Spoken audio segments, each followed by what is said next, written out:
Hey up, it's Steve, that old Yorkshire geek. I buggered up the end bit of that, didn't I? Never mind. Anyway, welcome to another special episode of Magnificent Mondays on a Sunday this time. Because it's May the 25th, Star Wars Day, and I wasn't going to do Return of the Jedi this time around until I realised May the 25th, which was when Return of the Jedi came out in 1983. So I thought, sod it, we'll do that. We'll have a special show. And Windgrace is here saying somehow the Jedi returned, yes. But they didn't revenge, did they? Right, so before we start, don't forget to like and subscribe, share the videos, drop a comment, hit the notification bell if you subscribed already. Right, we should be live on the various platforms. Yes, we're live on YouTube. We're live on Rumble. Is it going to behave itself? Yes, we're live on Rumble and we're live on Twitch. Yeah, right.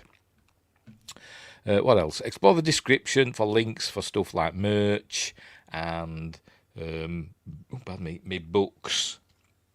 They're down there. What else? And my other websites and stuff. Just have a mooch around in the description and all that stuff. What else? Become a member and then you get early access videos and exclusive videos, etc. And what else? Oh, and super chats and super thanks will be greatly appreciated. Right, so Return of the Jedi from 1983. Story by George Lucas, obviously, written by Lawrence Kasdan, with a bit of help from George Lucas as well. Directed by Richard Marquand, although the stories going around that it was really directed by George Lucas, not Richard Marquand. But I don't think that's true. Richard Marquand, for instance, I think he fought for the Yoda scene in Return of the Jedi, which we'll get to. George Lucas wasn't going to include that. But anyway. Stars the usual gang are back. Mark Hamill, Harrison Ford, Carrie Fisher, Billy D. Williams returns as Lando Calrissian, Anthony Daniels, David Prowse, Kenny Baker, Peter Mayhew, Frank Oz as Yoda, and all the usual. And this film introduces Warwick Davis as the Ewok Wicket. And another great score from John Williams. At a budget of $32 to $42 million, box office was nearly $500 million, so it did all right. And of course, it got the special edition face over in 1997, but it was terrible. Does anybody like the Jedi Rocks part of Jabba's palace? I don't know anybody who likes that part, but anyway, I've got to look somebody's name before we get to him. Femi Taylor. Right, so when we get to Femi Taylor. Right, anyway, what else? Yeah, that's about it, isn't it? So we'll just get on with it. Obviously, not going to watch the film. We'll talk about it as we go through it in a series of stills. I've watched my DVD today with the audio commentary on. So there we go. I've also got the Blu-rays as well, and I noticed I've got the differences. I've got this old DVD box set as well. I think this came with what they call it, that making of documentary Empire of Dreams. I think it's got that on as this box set. So I don't think these have, do they? No. Anyway, right. So let's get on with it, shall we? Let's get on with it. I'm sure I've forgotten something because I wasn't going to do this show today. I'm going to have another day off, but anyway, never mind. Right, so I'll put myself down in the corner and we'll get on with it. I've done one of them. There we go. So I can get rid of that and we can see the subtitles. Fingers crossed. Right, where do I go? That one, yeah, that one, yeah. On the cats here, right on schedule. What do you want, princess? Eh? What you up to? Nothing. Right, off we go. There's the good old... This one's by the way, we're watching the theatrical edition, by the way. I've just remembered. We're not watching the special edition, we're watching the theatrical edition. So that's why we're looking at the old-fashioned 20th Century Fox logo. I confused myself for a minute there. I forgot what I was doing. So anyway, off we go, and we said we should see the good old-fashioned, where is it? There it is, the good old-fashioned Lucasfilm Limited, green on black, that's all we need, innit? Oh, I've got to get the long time ago, there we go, long time ago in a galaxy far, far away, once upon a time in a faraway land. And in this commentary, George Lucas reaffirms that it's a fairy tale, because of Han Solo being asleep. He says he took that from kind of like Sleeping Beauty, he just said like fairy tales, like Sleeping Beauty and Snow White and all that, where the heroine or hero or whatever goes to sleep. But in this case, he is rescued by the princess, isn't he?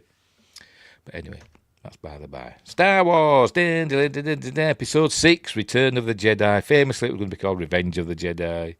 It was originally going to be called Return of the Jedi, and then I think he was persuaded to change it to Revenge of the Jedi, and then shortly before release, he says, no, the Jedi don't take revenge. I'm going to change it back to Return of the Jedi. So anyway, so off we go. I don't know who wrote this crawl, because it's got terrible grammar. Look at that, that's one sentence. It says, Luke Skywalker was returned to his own planet of Tatooine in an attempt to rescue his friend Han Solo.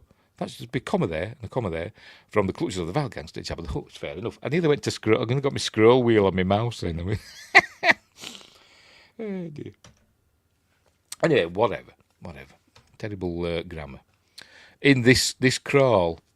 Oh, I've got an itchy nose now. I'm going to have an argument with somebody. And also noticed it ended with 3 dots. I'm sure all the others, I'm sure end with 4 dots, don't they? I'm sure they do. Am I right? I don't know. Anyway, I'm not going to check. I can't be bothered. Anyway, so here we go. Good old pan down and a good old Star Destroyer looms into frame. There we go. And I do like this bit actually because it is kind of cool. It's for the lads, is this, isn't it? Because it's just cool. It's spaceships. Look, the shuttle dropping down from the little hangar bay there, and then a couple of TIE fighters. Here they are coming down out from the main hangar bay, heading towards the new Death Star. We're all like, wow! I always remember when I first saw the trailer for this, and it was the trailer that had the Revenge of the Jedi title. It was on a show called Entertainment USA, hosted by Jonathan King. Whatever happened to him? I'm sure he went to prison. Anyway, and I remember the trailer, and I remember seeing that Death Star, and I was thinking, is that the Death Star from the first one? Has it somehow not got destroyed? That's what I was thinking at the time. Not knowing it was a new one they were building. But anyway. So here we go. So somebody's arriving at the Death Star. So where we get his first look at Arabesh, by the way. Is he going to show it? I'm sure it shows it somewhere on the screen. Or whatever. There we go.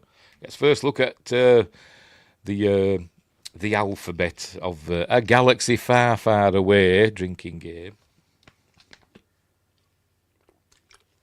A nude Death Star. Is that what you're trying to say?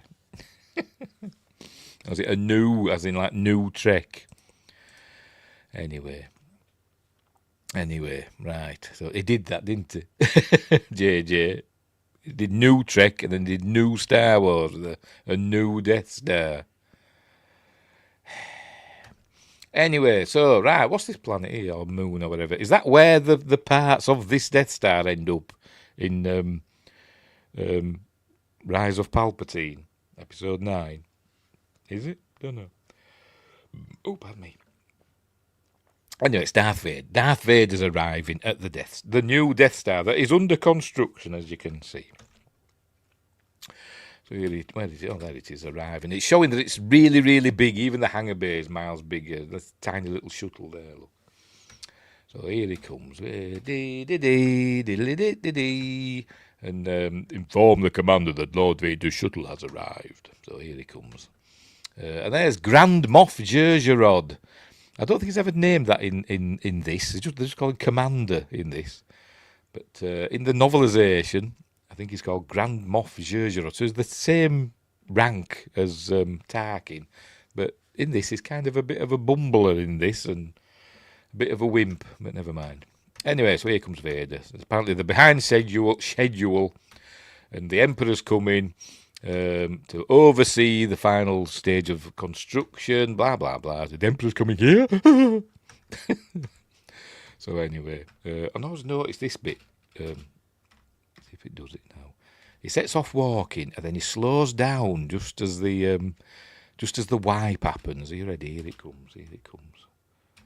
And just stops, slows down just as the wipe happens. And here we are with the droid C-3PO and R2. This bit were filmed. They're going to Jabba's palace. This bit were filmed at the 20 Mule Team Canyon in Death Valley. That's where this were filmed. Here they are, going to Jabba's palace. There it is, up on hill. It's a good job they've got this nice smooth bit for R2 to roll along on, isn't it? How are they going to get over that bit? Is the 3PO going to carry him? Or is he going to use his jets? Which haven't been invented yet. Anyway, never mind. Right, so here they go. Here we come. They arrive at the big door. Remember, in the new Blu-ray version, it's an even wider shot, isn't it? Do you know how big that door is? Anyway, here we go. And this thing pops out. Goodness gracious me, and all that. So they're speaking in Hutties. So they blag their way in. So anyway, door opens up. R2 bombs in. Wait for me, R2. And we see what comes out there. It is one of these spidery things, and I forgot to call them. They have been given a name. At first, I thought it was what the eye were on that came through the door. But apparently it's not. That Jabba's palace is an old monastery, isn't it? These are like monks, spider-like monks, and I can't remember what they call them. I'm going to look it up now. Right. Jabba's palace spiders. See what it says. The Bomar Order, that's what it says. Bomar monks. Now, so what's the spider bits? About? I can't be bothered reading it all. All right. Occasionally a monk's brain would be removed before he had truly achieved enlightenment. And then they stuck it in a spider thing. Is that what we're on about? A BT-16 spider droid. That's what they stick the brains in. Bit drastic, innit? So there we go. That's what they are. I don't know what they're still wondering about. They thought Jabba had got rid of them, wouldn't you? But never mind. Here we go. This is where we're introduced to behave yourself, bloody cat. To a Gamorrean guard. There they are. So anyway, unless we're also going to get introduced. They're shut-in now. We're also going to get introduced to Bib Fortuna, who is Jabba's right-hand man, played by Michael Carter. Have I got that right? Met him at a convention. It was all right. I'm going to have to go to all cast and crew, aren't I? Oh, no, he's there, Michael Carter, yes. But not voiced by him. They've got somebody else to do the voices in. According to the audio commentary on the DVD, Ben Burt, a lot of the, even Wicket, it's not Warwick Davis doing him. They've got a lot of local actors in San Francisco and all that to come in and do all the different voices and all that stuff. So it's not Michael Carter's voice we're hearing. You may also know him from American Werewolf in London. He played the fella on the underground that gets got by the werewolf. I assure you this is not in the least bit amusing, that fella. Anyway, so that's him. Right, so as I say, blags his way in. They're called Jabba a Wanker. It's hilarious in the UK. Jabba Wanker.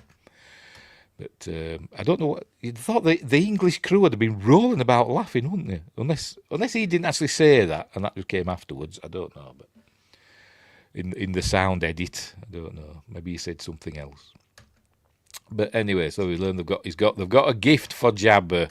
So anyway, so off they go. This is where we see there's Jabba, the mighty Jabba, in his his throne room, whatever, with I don't like when they do Jabba's eyes like that. Don't like it. I liked it in the original one where there were just little points of light, as though their eyes were catching a reflection slightly. I don't like when they do the full yellow bit. But anyway, that's just me. Jabba, the biggest puppet made at the time for a film. I think there's 3 people in the 2 in the head. Each operating an arm, and somebody operating the head, and somebody operating the tongue.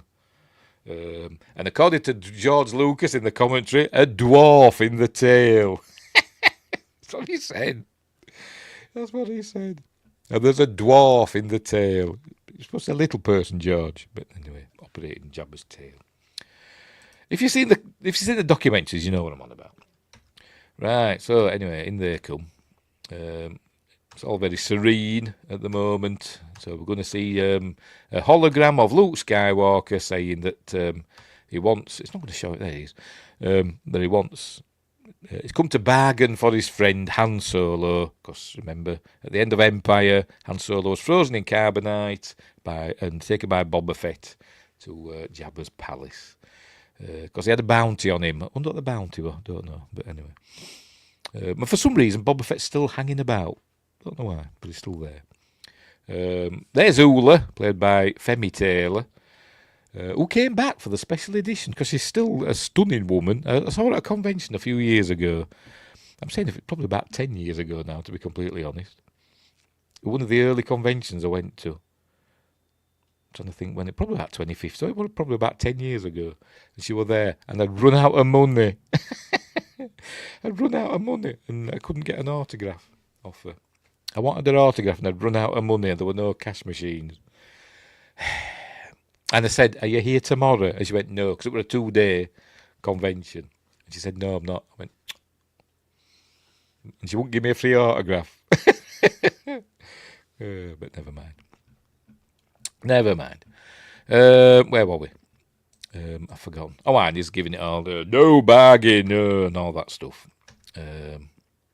Who did the voice? Ben Burt said somebody did the voice of Jabba, and I forgot Larry something or other. Let's see if it says. If I scroll down, voice of Jabba, is it going to say Jabba the Hutt voice, whatever?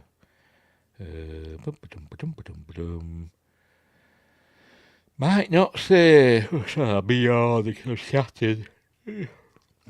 Chewbacca's double were Peter Brace, according to this. What am I looking for? Oh, and Jabba's voice. I got distracted then, did you notice? Wicket's voice, Wicket W. Warwick is his full name apparently, which I didn't know till today. Adil Crooms did the voice of Wicket. Come on, Jabba, where are you? Is it going to say it? Say it. I'm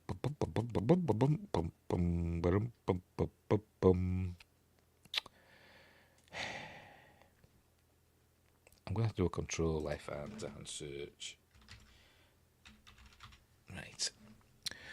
Right. How many? 21. It's not that one. Not that one.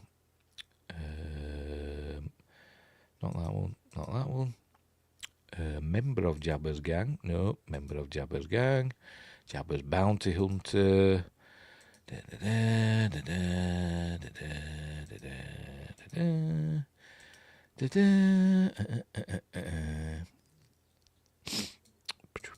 There we go, Jabba the Hutt voice, Larry Ward. Right, we got there in the end. Who the hell's Larry Ward? No idea. What else has he done? I'm just curious now. And on his IMDb picture, there's a picture of Jabba, not him. Is that all he's done then? He also did the voice of Greedo in episode 4. And that's it. That's his entire IMDb. And by the way, he passed away in 2007, unfortunately. But that's his entire IMDb listing. Unbelievable. Wingray says, I heard that the Wicket costume was quite sticky. A sticky Wicket. Chin, I don't like cricket, so I don't know. But I've heard of a sticky Wicket, but I don't know what it means. Is it rude? I don't know. But anyway. Where were we? Oh, and he says, oh, there will be no bargain, blah, blah, blah. I like my decoration right where it is. He's going to show us. Oh, there's Salacious Crumb, operated by Tim Rose. I keep saying it's the same one that pops in occasionally in the chat. I don't know the voice for him. I like Captain Solo where he is. There he is, look. He's the front of Jabba's fridge. So there we go. Captain Solo, and he's still encased in carbonite. I've got subtitles on. Yes, I have. Right. Is that playing? Yes, it is. There we go. Anyway, so they're going to take the. By the way, the gift was the two droids. Luke were giving Jabba the two droids. So anyway, so they take them down into the bowels of Jabba's palace. Are they possums? I think they are, aren't they? Why's Jabba got possums? Or are they opossums? I don't know the difference. Captain Sulu. Oh my. Anyway, they take him down to be fitted with restraining bolts and all that stuff. And now we're in this scene where they'll be torturing droids. Can droids feel pain? Don't know. They did actually mention it in the audio commentary. I can't remember who it was that mentioned it. It might have been Dennis Muren. Because I think Dennis Muren said he did the voice of the droid, this droid here, that's been tortured. Because it does seem to feel pain. And he says, do droids feel pain? Apparently so. There we go, so the torturing droids.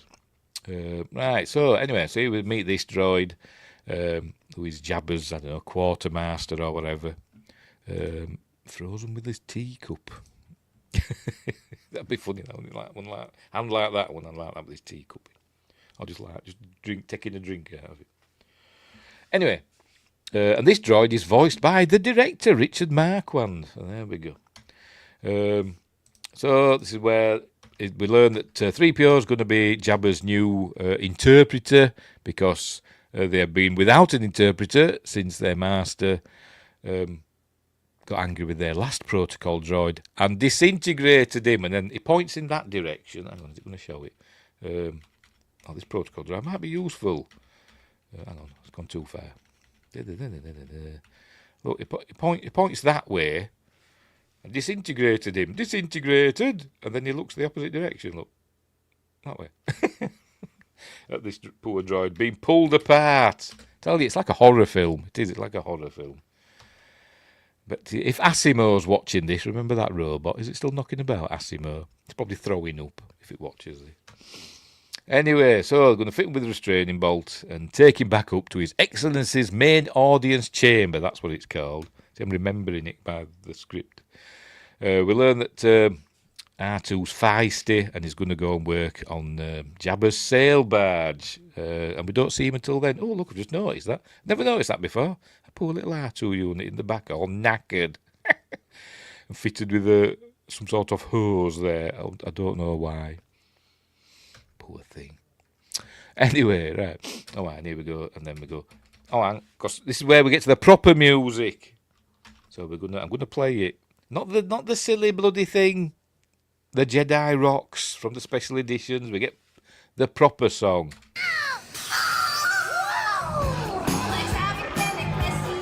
There we go. The proper song. Don't ask me what it's called. But there's Cy Snootles singing away. And it gets me really angry. When George talks about the special edition, and he was saying that the singer that they had, they couldn't operate it very well. And I think it's amazing, and that it couldn't articulate and all that. But I remember watching the documentary. If you watch the documentary from Star Wars to Jedi, the making of a saga, they show them doing this. They show them, creating Cy Snootles, and they're saying, originally she was just going to be a dancer, and they said George came up with the idea of having a vocalist. And said they've got to find a way to articulate her mouth so she can sing, because she's basically got lips on the end of a stalk, hasn't she? There's Oola dancing. We're going to see. There's Boba Fett still hanging about. Don't know why. There we go. It's just lips on the end of her trunk or whatever. And by the way, there's Lando Calrissian there lurking in the background. Look. And but at the time, George, he wasn't saying, "No, it's rubbish. We can't articulate." He just said, "Well, you don't have to articulate her mouth. Just have it open and close, and go like wah wah wah wah wah, wah, and then we can come up with some lyrics." And that was George saying that. But now he's all, we couldn't get it right. Just like he would, he always moans about the cantina scene, doesn't he, in the original Star Wars. This is his answer to that, isn't it?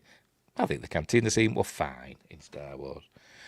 But anyway, and this scene's better than Jedi Bloody Rocks. God, I hate that thing.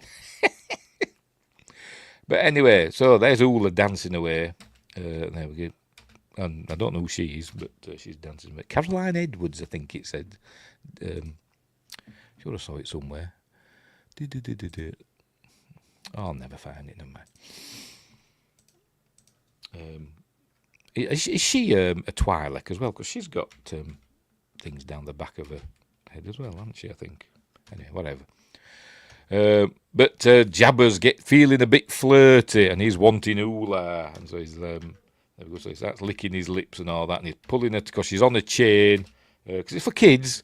And by the way, this is the bit where you freeze frame it, because I think one of Femi's boobs pops out, doesn't it, when she's pulling? There we go, pulling and tugging. But anyway, drops her into the Rancor pit, and we just hear noises. We just hear noises of the Rancor coming and basically eat. I think we hear crunching noises as well, I think. Let's have a listen. I can't play it for long because I'll get copyright. I probably will get a copyright claim anyway, because I'm always getting them. By the way, what's Kate Bush doing in Jabba's palace? It just reminds me of Kate Bush here.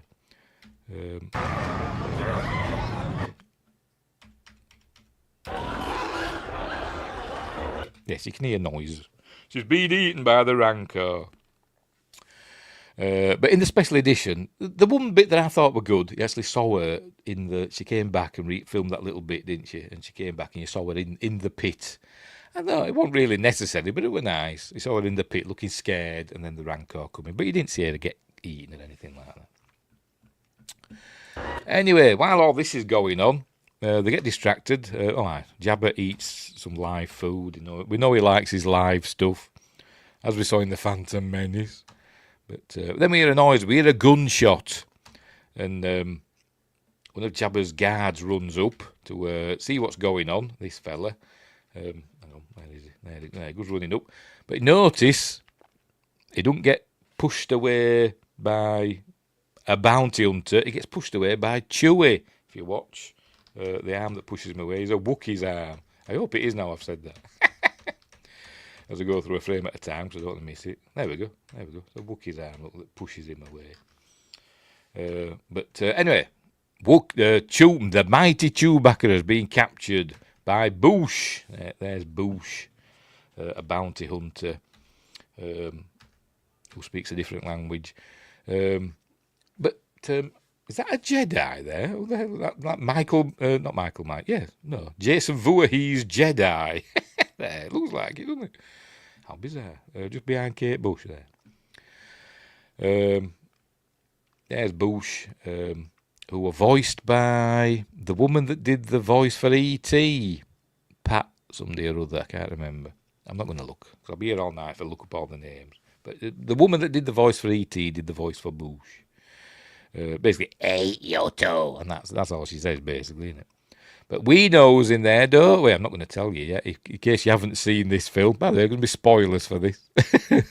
But she's caught Chewbacca, or it, whatever. It's Princess Leia, isn't it? Has caught Chewbacca. And the reward of 25,000. So, was that the same reward I wonder for? I bet it was more for Han Solo, wasn't it? Poor Chewie.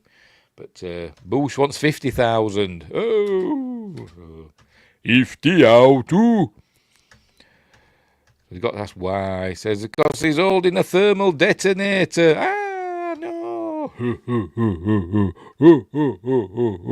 So he agrees to pay him 30,000. It's not Major Kira. Who knows? Who knows? I've just knocked something under my desk. I think I have. What have I just done? No, never mind. There's Jabba's gonna, not Jabba, Boba Fett's gonna shoot him. I still don't know why Boba Fett's there. By the way, George Lucas says he didn't realise how popular Boba Fett were going to be. He says, or else I wouldn't have killed him off like he did in this film. Rubbish, George. You're always killing off people. You're an idiot at times. Anyway, so he pays him, offers 35, and Bush agrees. And the party resumes there with, what's his name? Max Rebo. Because he's got to get to the gig. Max Rebo. God knows what that thing's called. It kind of got my sort of body type. But anyway. Right, so the party continues. They'll give a nod to Boba Fett, and don't know who the hell that is. I think he's in the wrong film. But anyway, so they're taking Chewie down to the cells. And there we go. We get a look at Lando. We know that Lando's there. Gives us a look, pulls his thing down so we can see it's him. Right, so Lando gets thrown into a cell, and then there's this creature behind there. Hang on, you can't see for me. There, this creature here is going to get this poor thing. Hang on, where is it? It did. There was a poor thing running about, and it ate it with its tongue. Right, so it's night time, and they've all gone to sleep, and Jabba's, don't know where Jabba's gone. But, well, we do know where Jabba's gone, but there's a couple people lying about, don't know who that is. But, the party's over, and everybody's asleep, and here comes Boosh sneaking about in a very ladylike way. But, anyway, Boosh sneaks up, it's Princess Leia, she sneaks up to Han Solo's carbonite thing, and presses the buttons, turns it off. And here we see he's going to emerge now. This was done in kind of a stop motion thing. They had like a wax thing of Harrison Ford, a wax mask or whatever of Harrison Ford, and they melted it. They had lights underneath, and they melted it. And Dennis Muren was saying, it makes no sense whatsoever. Why would it have lights underneath? I don't know, but it just looks good. So that's how they did it. We melted wax, but it's doing it a frame at a time, so it's stop motion. Anyway, so here he comes. Here's the wake. So that's it. The princess has rescued the dashing hero. So a reversal, isn't it, of the fairy tale trope. She even gives him a kiss in a minute. You're free of the carbonite. The weird voice. The E.T. voice, I suppose you could say. So he can't see. We learn he's blind. And says, "Who are you?" He takes the mask off. "Someone who loves you." And he goes, he should have said something like, "Beverly," or whatever. "No, it's Leia, you idiot." "Oh, right." So she gives him a kiss, and then we hear, "Ho, ho, ho, ho, ho, ho, ha, ha, ha." Because, it's a very dramatic laugh. There's Jabba, auntie. And it was just hiding behind a curtain, as we see there. There's a curtain there, look, and it was with a flourish. So they must have been behind there, and going, shh, shh, shh, be quiet, it'll be really good. But, so there we go. So they've, I know that laugh. So anyway, so they've been rumbled. And for some reason, Michael Carter here as Bib Fortuna, for some reason, just like goes, opens his mouth right wide for some weird reason. I will show him when we get there. So anyway, it says, I'll pay you double, Jabber, and all that stuff. And hang on, is it going to show it? Hang on, must be the next bit. You ready? Here he goes. Oh! I don't know what he's doing that for. Anyway, so they take him down into the cells, and they bring her to me, says Jabber, and gives her a good lick, because, it's for kids.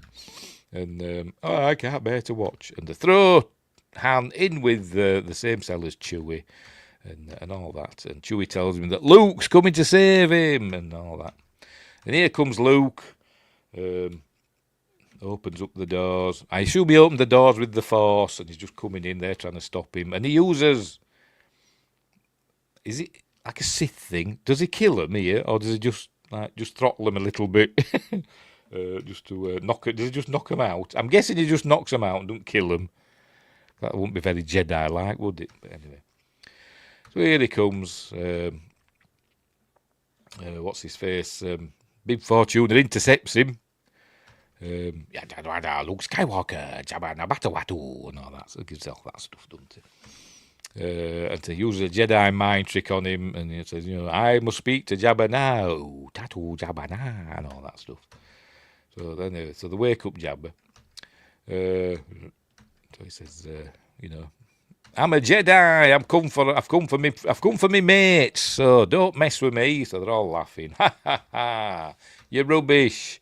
So Luke uses the Force and grabs a gun, from a nearby henchman, but he presses the button, and Luke and the Gamorrean guard fall into the Rancor pit.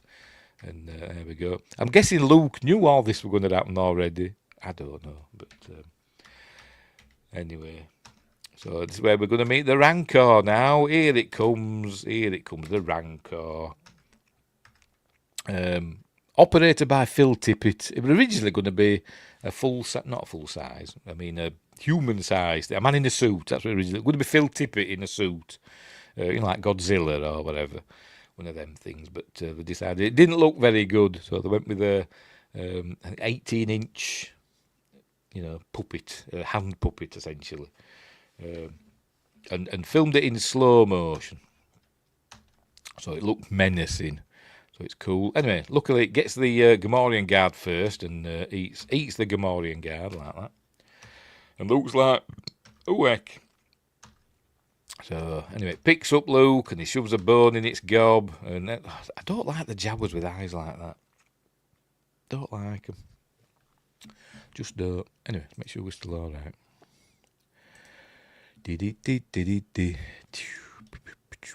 Yes, we're still all right. Luke. It drops Luke, so he shoves the bone in its mouth. It drops Luke. He rolls out the way. It's trying to get him, and he runs to the door of the back at the back of the Rancor's enclosure, but it's locked, and they won't let him out, obviously. And here comes the Rancor, and instead of just using the Force, I don't know why. Instead of using the Force to operate the door thing, there, use the Force. He used it all right a couple of minutes ago. Maybe he panicked. I don't know, but he picks up a skull. So he decides to, desecrate some poor person, the remains of some poor person, who just wangs it at the door thing, and brings the door down on the poor Rancor, poor thing, thus killing it. So, but she's happy. Of course, Luke survived, and in come the guards, but the poor Rancor keeper goes through, and he's a famous actor, and I can't think of his name. So I'm going to look him up now. He's a famous English actor. I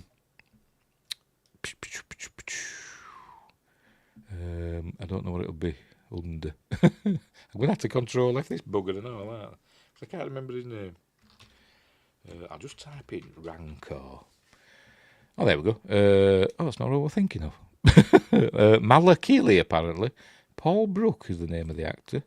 I wasn't thinking of him. Oh, right, it is. What have I seen him in? It's Bridget Jones' Diary. I think I'm thinking of somebody else. But he's one of those faces that I've seen him in loads of stuff. But I think I was thinking of somebody else. Who were I thinking of? I don't know. Hey, he's been in Relic Hunter. Win Grace. Whatever. Don't know. Anyway, never mind. Paul Brook. I was genuinely thinking of somebody else. Oh dear. Anyway, so he's not happy. So anyway, right. Right, so Jabba says, "Bring Solo and the Wookiee. They will all pay for this outrage, killing the Rancor." You wouldn't think he'd be that bothered, would you? It's only a Rancor, really. You wouldn't think Jabba would be that bothered, would you? But anyway, he is. So they're going to take him out to chuck him in the pit of Carcoon, and where the Sarlacc will devour them slowly over 1,000 years, blah, blah, blah. I'm guessing it keeps people alive. I don't know. What the hell's that? Does it move? Oh, is it just a carving? Anyway, I don't know. Right, so off they're going to go. Oh, Luke gets you should have bargained, Jabba, and he gets all, nah. Are you ready? Here we go. The last mistake you'll ever make. That's the mistake you'll ever make. Big kid. Anyway. Right, so, hey, we're on the, it shows it there, we go. We're on the Jabba's sail barge. Here it is. Along with its skiffs alongside. Heading for the pit of Carcoon. And then we saw, there we go, see R2 serving drinks. On the sail barge. Not great compositing there. A blue screen it was filmed in front of. But anyway. He says my eyesight's coming back. Instead of a big dark blur, I see a big light blur. Luke says, "There's nothing to see. I used to live here, you know. You're gonna die here, you know." Says Han. Convenient. Anyway, right. So they arrive at the pit of Carcoon, which is oddly shaped if you look at it from above. There you go. No beak in this. Didn't need a beak. This is obviously George Lucas basically just ripping off Dune again, isn't it? It's a sandworm, isn't it? Sort of. But anyway, so they're gonna chuck them in, but they're allowed to plea for their lives, and they said no, they don't. They're not going to plea for their lives, and so he's gonna.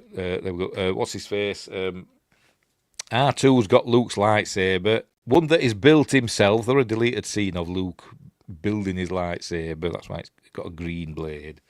R2's got that, and he fires it. There it goes. There we go. So Luke starts chopping people up, or just knocking. Somehow you can just knock people over with a lightsaber because they just fall over. Look, there ain't arms and legs and heads flying everywhere like they should be, shouldn't they? But they're just falling out into the Sarlacc's gob. Here he goes. Apparently him, and there's another one as well somewhere. The brothers, apparently. Can't remember the names. Shooting. Pew pews. There's Lando falling over. Oh, right, here comes Boba Fett. Hang on, missed him. He comes on his jetpack. Boba Fett arrives. Luke cuts his gun in half, but then he's got a that. Don't know how that worked, but never mind. Obviously, filmed in reverse. But Boba Fett ends up in the Sarlacc's mouth. Luke goes to the other skiff. They go, Boba Fett, where? And he accidentally hits his jetpack, and that's the end of Boba Fett. Very unceremonious death. But we know he's not dead, don't we? George Lucas did say in the commentary that some people don't think he's dead, but I think he said he is, but we know he's not. In canon, he gets out, doesn't he? After he becomes Tamara Morrison. Meanwhile, Leia gets her chain, wraps it round Jabba's throat, and throttles him. Uses the Force, says in the book. She uses the Force unknowingly. To give her more strength, and kills Jabba. Luke deals with all these other fellas there. Jabba dies, and Luke jumps across to the sail barge. Pew pews. Deals with all them. R2 frees Princess Leia. 3PO's having his eye eaten by Salacious Crumb. R2, help me. See R2. For some reason, in this film, he likes using his electricity thing. Did we ever see him use it in any of the other films? I don't think we did we? Use it several times in this. Anyway. Right, so they go up on deck, and it says to Leia, get the gun. She just knows how to operate it. It's like if I went on a ship and there was a big gun there mounted on the ship, and somebody said, work that. I'd be like, ow! But anyway, maybe they're really user friendly. I don't know. Point it at the deck. So they swing out, and he hits the trigger thing, and it starts shooting at the sail bar, shooting at itself basically. The droids have tipped themselves over into the sand, so off they go. The sail barge is blowing up. Basically, all Jabba's innocent guests are dying now, aren't they? I suppose, unless they've all jumped out. There's the droids there we go. They pick them up, and off they go. There we go. Jabba's sail barge blows up, and then they fly away from Tatooine, and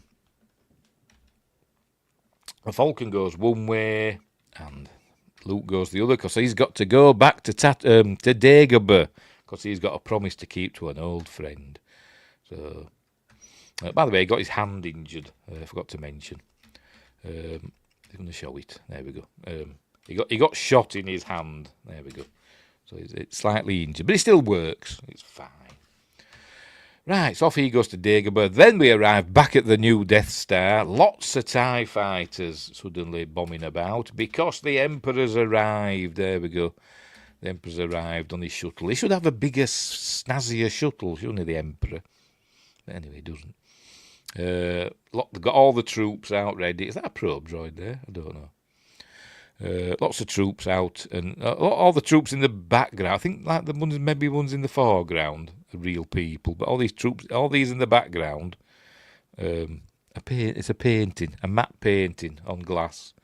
Amazing. Anyway, so here comes the Emperor. There's the Emperor's guards in red. Here he comes. Right, my friend. This is Ian McDiarmid as the Emperor. It's the first time we saw him. I know we saw him in Empire, but that was that woman that played him, wasn't it, with the chimpanzee's eyes, and Clive Revel's voice. Now it's Ian McDiarmid.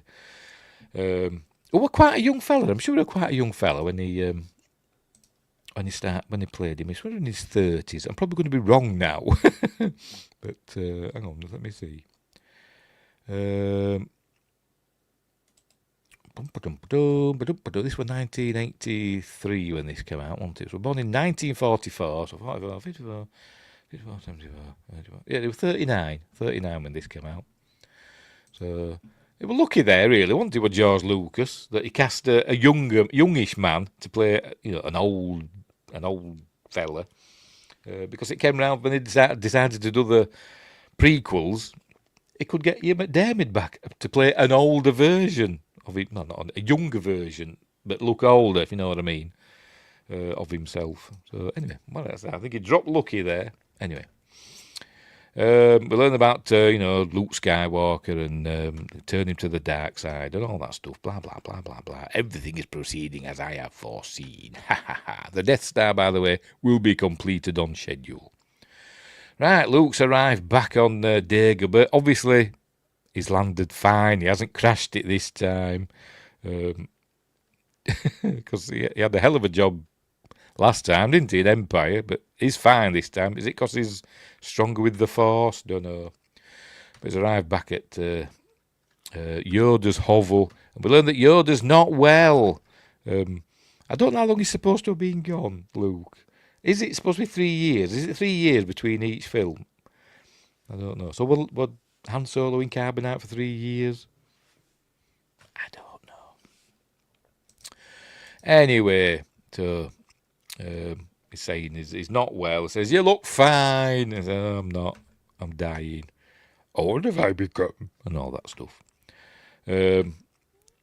So he's going to rest. "Twilight is upon me, and soon night will fall. When 900 years old you reach, you'll look as good you will not," etc. But he says, "I come back to complete my training. No more training do you require," says Yoda. "Already know you that which you need." He says, "So I am a Jedi." He says, "No, you're not. You've still got to face Vader." And he asks him, "Is he my dad?" And he says, "Yeah, I suppose. Yeah, whatever." "Your father he is." He says, "Oh," and then he dies. So anyway, it says, "You must confront Vader again. But don't underestimate the powers of the Emperor," and all that stuff. "But on what you have learned," and he's dying. "Look, there is another Skywalker." And then he dies. "And becomes one with the Force." Look. Hang on. Like that. Look. Oh, he disappeared, became one with the Force. And is that a stop motion blanket, or will it just slowed down? Because it kind of goes a little bit, weird looking, doesn't it? So it's, a little bit jerky. So, I don't know. Anyway, whatever. So Yoda's passed away and become one with the Force. So Luke goes out and talks to R2, because there's nobody else to talk to there now. "I can't do it. I can't kill my own, I can't do it." And then Ben arrives, Ben Kenobi, with his glowing outline. There he is. "Then the Emperor has already won," he says. So this is where we get the old "from a certain point of view" speech. Basically, he's a big fat liar. and he just tries to, talk his way out of it. From a certain point of view. Certain point of view? Yo, git. But anyway. So, but it tells a different tale, doesn't it? It says, when is it? When I first knew him, your father was already a great pilot. When you first knew him, well, it was a good pod racer. That's when you first knew him. But I was amazed how strongly the Force was with him. It were Qui-Gon. Tell you. Qui-Gon said all this because you were amazed how many midi-chlorians he had. That's what it is, mate. George Lucas does my head in sometimes. And said, I took it upon myself to train him as a Jedi. I thought I could instruct him just as well as Yoda. This isn't what happened. Is it? In the prequels.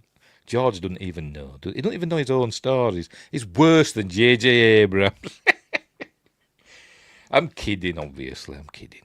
But anyway, Luke knows there's still good in him and he can turn him and all that stuff. And I can't kill my own father and all that. Well, whatever. And so the other, he says, Yoda spoke of another. Says the other he spoke of is your sister. And then he says, oh, Leia's my sister, because he just knows.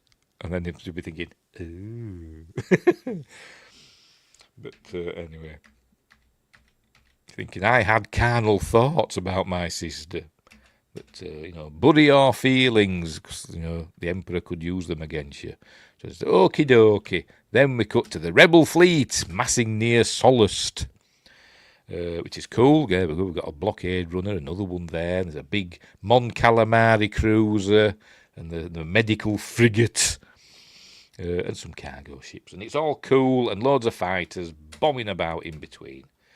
It's cool. And there's Admiral Akbar and his crew. They're the Mon Calamari. Why are they named after squid? I don't know. I know they live in the sea and all that, don't they? But anyway. It's a bit on the nose, isn't it? Anyway, so this is where we learn that everybody gets promoted to general. General Calrissian, and there's going to be General Solo, and all this. Everyone's a general.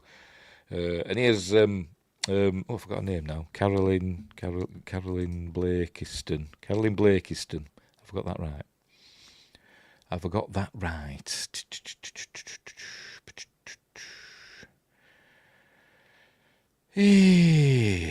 Too many people in this bloody film. There we go. Yes, Caroline Blakiston as Mon Mothma. Got her autograph as well. I think she's supposed to be expecting, isn't she? But don't know who by. Don't mention this in Rogue One, do they? I know that's set a few years before, but she obviously met somebody, hasn't she, at some point. So who's the father? Yeah, it's Admiral Akbar. Could be. Why does he look a bit like Data? An old version of Data, doesn't he? Is he a positronic droid? Possibly. Anyway, so that's where we learned that we've learned that the Emperor has personally overseeing the final stages of construction of this new Death Star being constructed around the forest moon of Endor. Oh, Palpatine the father, says Wingrave. Is it another Force baby? Could be. Anyway, so many Bothans died to get us this information. So I'm guessing the plans and the information that the Emperor himself is there.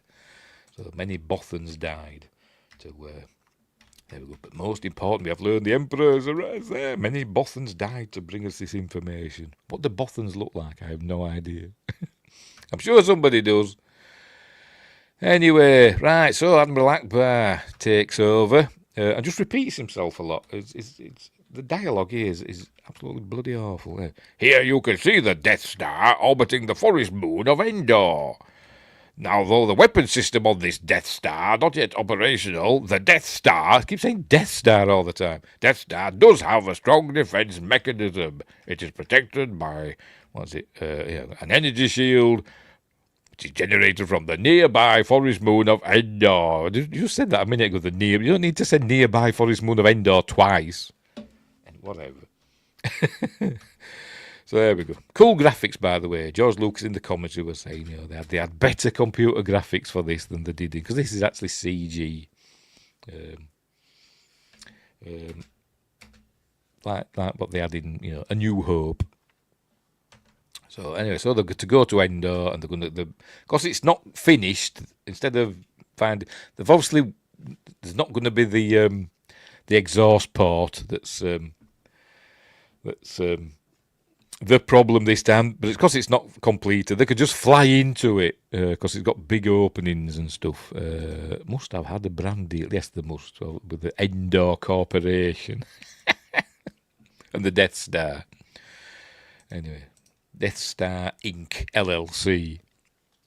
Anyway, so that's the plan. They've got to fly in and take out the core and blow it up. And so it's where we meet General Maydean. It says it kind of, insultingly. General Maydean. So another one that just made a general.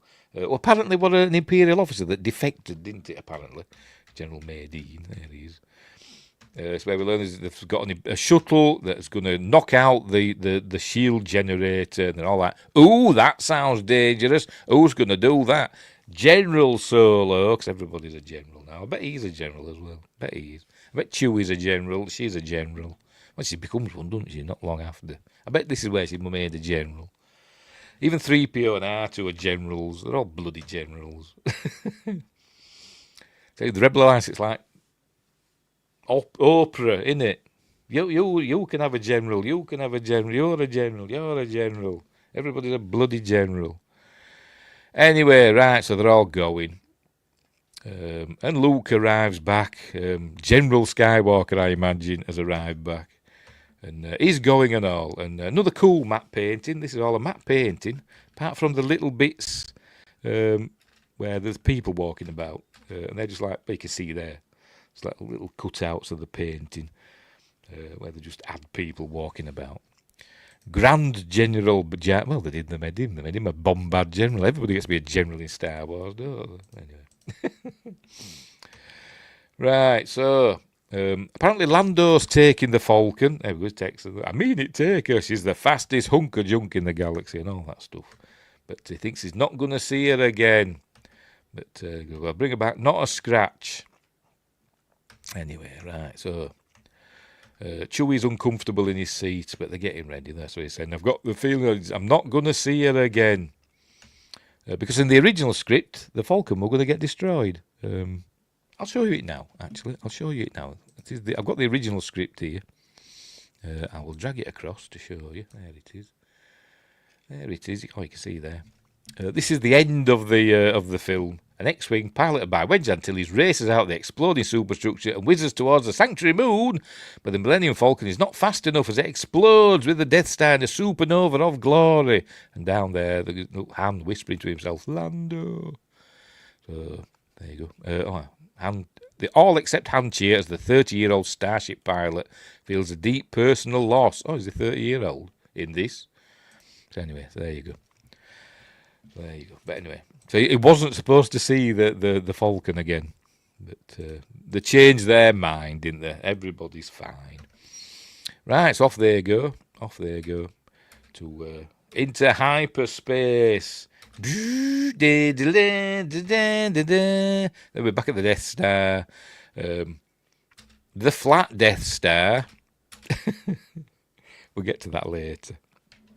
There's a flat Earth and there's a flat Death Star. I mean, that's definitely flat, isn't it?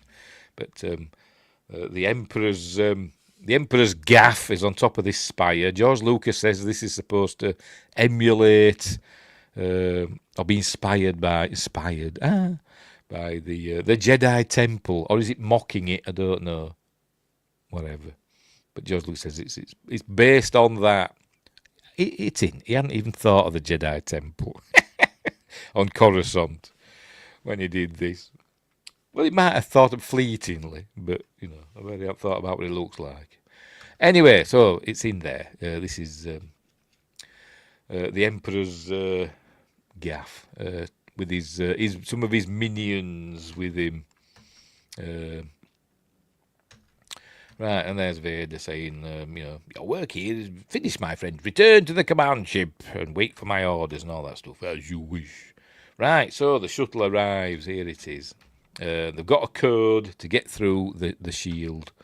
This is the old. It's an older code, but it works out in like boobies on the calculator. Anyway, so off they go. There you are. It's an older code, but it checks out. Where is that shuttle going? This is the old fly casual. No, let's just fly as close as we can to this Star Destroyer's bridge. Parts and technical crew for the Forest Moon. Fly casual. I'll fly as close as I can. They can see him out the window. Look out the window because it's waving at them through the cockpit window. Hello. We're not the good guys, honest. Anyway, they let him through. Vader knows that Luke's on there because Luke knows that Vader's on that ship and said, there's a lot of command ships. So anyway, they allow him through the shield. Here it goes. Down onto Endor, which were filmed in the Californian redwood forests. Near Eureka in California. Nothing to do with Archimedes, as far as I know. Right. And apparently all this area where they filmed this has all been chopped down now, apparently. Gone to IMDb. Endor scenes now logged and deforested, and it gives some coordinates here, so I'm going to have a look at that now. I'm going to have a look on Google Maps and see what it looks like now. See if there's any trees there. Right, so go on Google Maps. I'll paste that in. Can't tell. Can't really tell. It looks very green to me, but it's not the best Google Maps image. Have we got any? No, there's no street view either. So I don't know. I can't tell you. I can't tell you if there's any trees there now. There looks to be. I don't know. I don't know. So never mind. I won't even bother showing you. Oh, sod, I'll show you. Here, look. That's what it looks like now. But are the trees there? Can't really tell. Not the best Google image, is it? Can we see any other? Is there any? You used to be able to see them from different times, didn't you? No, don't give it option, does it there? Yeah, never mind. Whatever. Anyway, so here they are. They're on Endor. There they see some scout troopers. My mate really likes scout troopers. He thinks they look cool. I think they kind of look crap, but my mate thinks they look cool. Stormtroopers look cool. Scout troopers, not so much. I don't think they do anyway. They look like they should be on mountain bikes and stuff like that. I think that's what it means, but anyway. So anyway, a fight ensues. There we go. That one's getting away. Pew. But luckily Chewie gets it with his bowcaster. Pew, like that. But then another one. See another one. Two. And they go chasing after him on another speeder. This is where we got the cool speeder bike scene. The bits where we see the forest going by at the side. They actually filmed that in a car from a road driving through the forest. So they filmed that.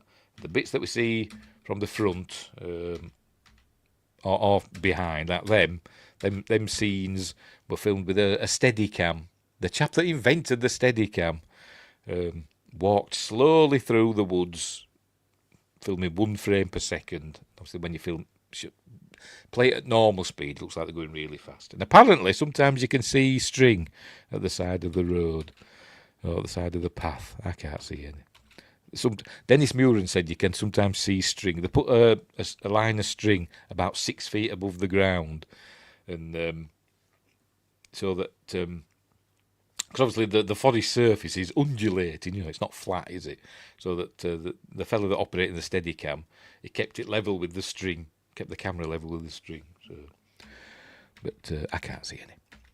Anyway, so they're hitting each other. It's all cool and all that. And also wide shots, not that. That was filmed in a studio, obviously. But I'm looking for string. Sometimes if you see wide shots, they're actually models with little puppets of the people on them.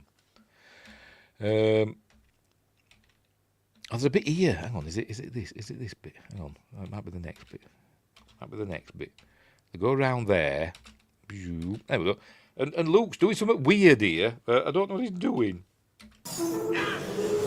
There, they're going as though was somebody trying to get him.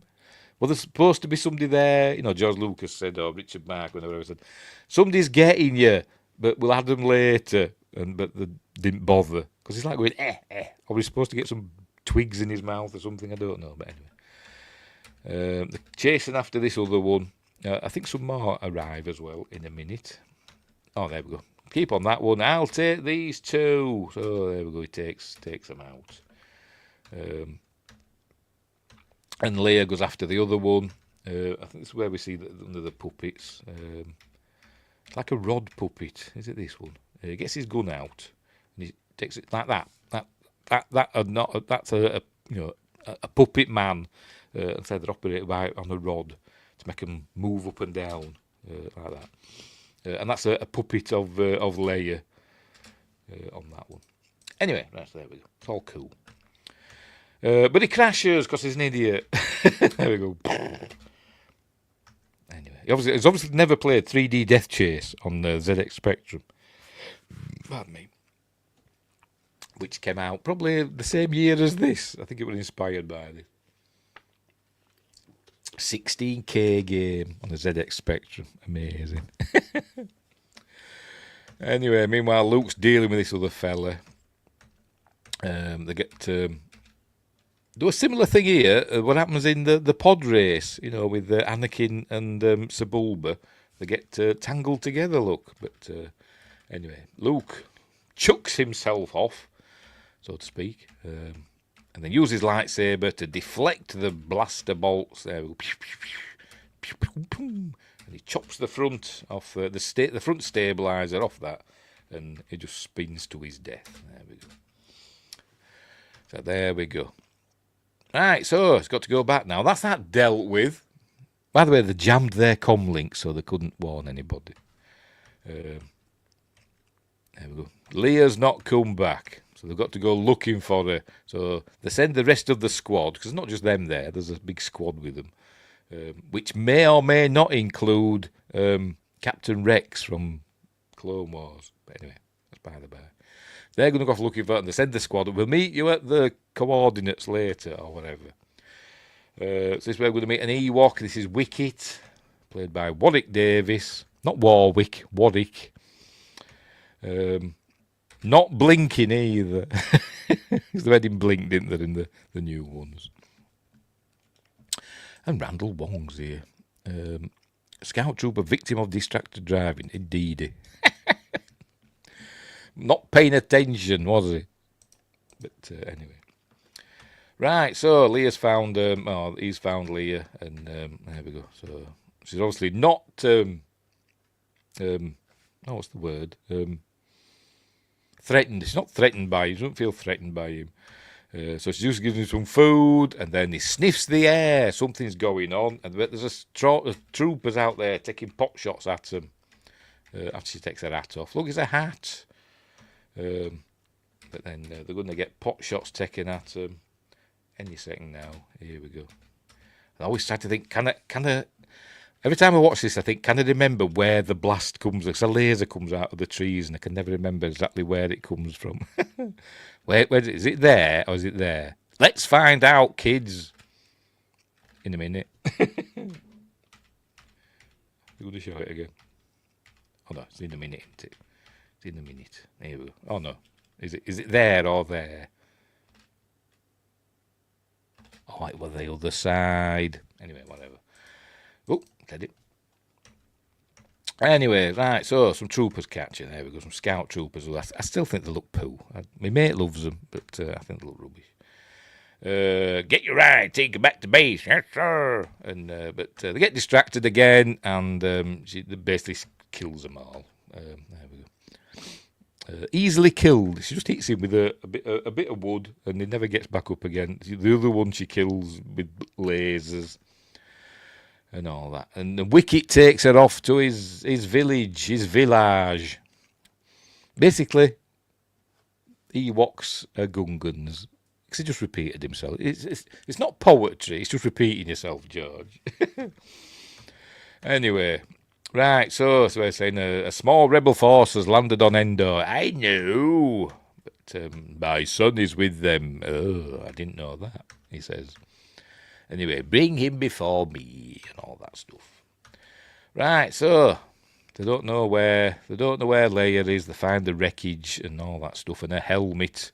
But 3PO sees a dead animal. Not 3. I'm saying about 3PO. Chewie sees a dead animal. I don't know what it is. He goes running over to it. Some dead animal up a tree. There it is. It's like a cross between I don't know, a carnivorous deer or something. I don't know. But it's got fangs, but it's got like deer-like hooves. We see its face in a minute. There we go. It's got like fangs or something. I don't know what it is. Is that an eye there? It's some weird creature that's hung up there. And obviously Chewie's hungry because Wookiees must just eat raw meat. But it's a trap. And there we go. They get caught in the net because they're idiots. And R2 gets them out with his circular saw. But then we see, hang on, they all drop out. And you can see the Ewoks are there. Look, you can see they're just standing there. But they don't notice them. Then they all come out of the woods and they're captured. There we go. And some of the Ewoks, I think, look amazing. And some of them, I don't know. The stripes and stuff are too straight. So they just look like costumes. But anyway, so they're captured. All right, but first then they all start praying. 3PO sits up. They all start praying because he's gold, which were kind of inspired. Like that one there. The stripes on there are too straight, aren't they? Looks too much like a fella in a teddy bear costume. And George Lucas in the commentary was saying we tried to make them look realistic, not like men in teddy bear suits. So why did you keep that one with that stupid bloody stripes? And that one, another one there, look. So anyway, whatever. He's going to give them stripes that are all wiggly waggly and all over the place, like a zebra or a tiger or whatever. But anyway, where were we? Oh, yes, they start worshipping 3PO because it's made of gold, and that's kind of inspired by what happened when they were filming the original Star Wars in Tunisia, where, for some reason, I don't know why, but there must have been idiots or something, I don't know, some of the locals started praying to Anthony Daniels as 3PO. So they've used it here. Anyway, equating the local Tunisians with primitive Ewoks, I'm guessing. By the way, it was supposed to be in the original Star Wars. The original Star Wars was supposed to end with Wookiees destroying the Death Star. Yavin or whatever. It was supposed to be a Wookiee planet, and the Wookiees were supposed to, fly up and destroy the Death Star and all that stuff. But they changed that, obviously, and then they wanted to bring Wookiees back for this film, but decided, because we'd learned that Wookiees were, not primitive, that they couldn't use them because they wanted the primitive, peoples to defeat the Empire, because it's a Vietnam allegory, isn't it? Not that the Vietnamese were primitive, they just didn't have as good equipment, did they, as the Americans. But anyway, it's that. So he designed, instead of having them tall with long fur, he made them short with short fur, sometimes striped. So anyway, right, so, but they take 3PO and capture the others and string them up, and they're basically going to eat them. Let's take them back to the Ewok village. Here we go. And they're going to cook them and eat them because, Ewoks, no, they're not cannibals. I've heard people say Ewoks are cannibals. No, they're not. They don't eat each other. A cannibal is when you eat your own species. But they're going to eat them. And so there we go. Because they're vicious little sods. Anyway, and Luke tells 3PO, tell them if they don't free us, you will use your magic. He says, I can't do that. Just tell them. But they don't believe him. So they're still piling wood to cook them. But so Luke uses his magical powers in a minute. She arrives, does Leia, with her long hair out. I think it's the first time we've seen her with long hair, isn't it? It's also been tied up, hasn't it? Now she's got her hair down. But here we go. So he's going to make 3PO float about. Here we go. In a minute. There he goes. They're making float about. There he is, look. So he scares them all. Even the little puppet baby Ewoks. Scared. Anyway. So they free them all now. And then 3PO's going to tell them the story. There we go. Princess Leia, R2 Darth Vader. Oh, he's doing all the sound effects and all that, isn't he? Tatarondi, Darth Vader. Tatarondi, Darth Vader. A chimney-clad city and all that stuff. So he's telling them the tale, and it's very, oh, wonderful, we are now part of the tribe, and they're going to show them how to get to the shield generator. So there we go. So they're all friends now, yay. Anyway, Luke goes outside, and Leia follows him in a minute.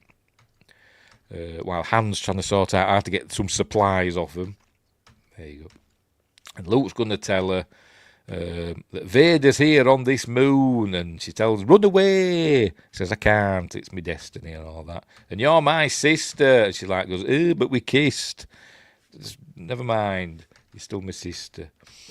She says, I know, I've always known, even though I kissed you full on the lips. But anyway, never mind.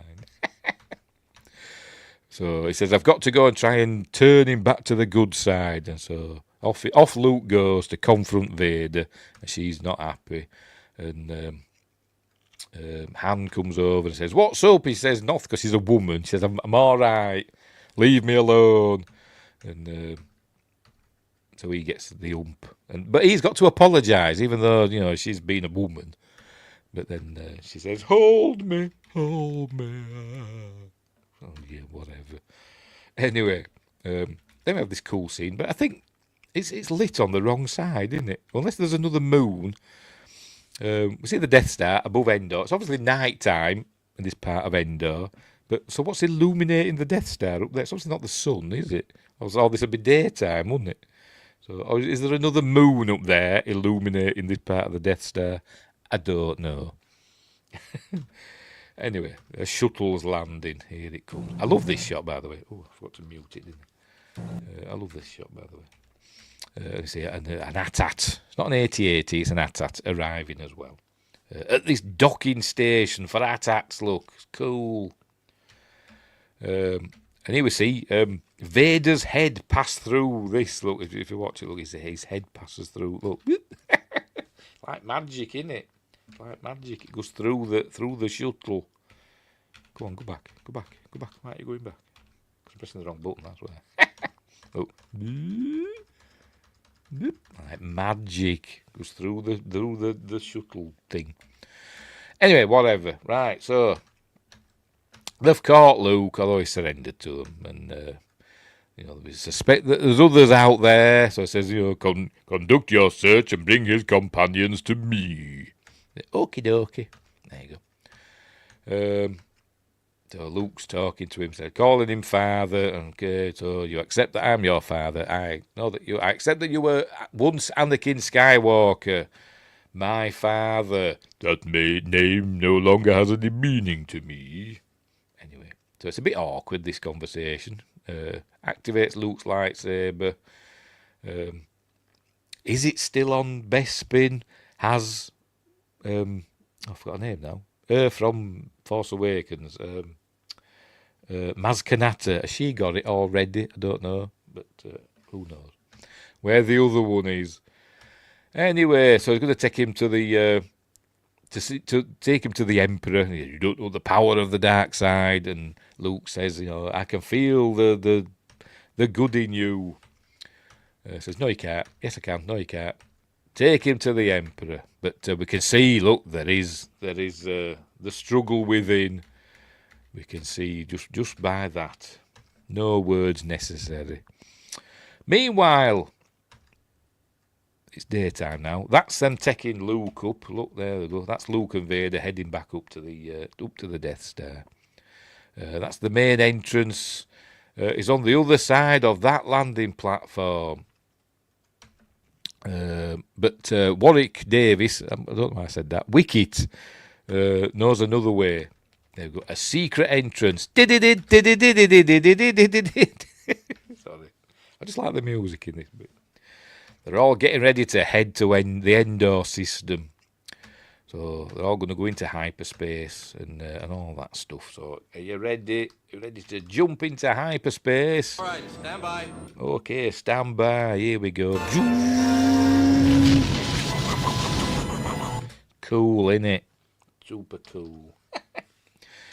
So they're on their way.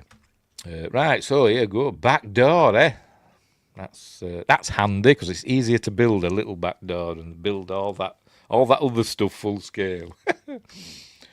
But one of the Ewoks decides to do something rather rash, and he heads over to these speeder bikes here. There he is, look. And apparently that give him that some people down here giving him a leg up to get on it. Do they? No, they don't. Do they? I think George Lucas was lying there. He says they had people giving him a leg up. He got up by himself, didn't he? Anyway, never mind.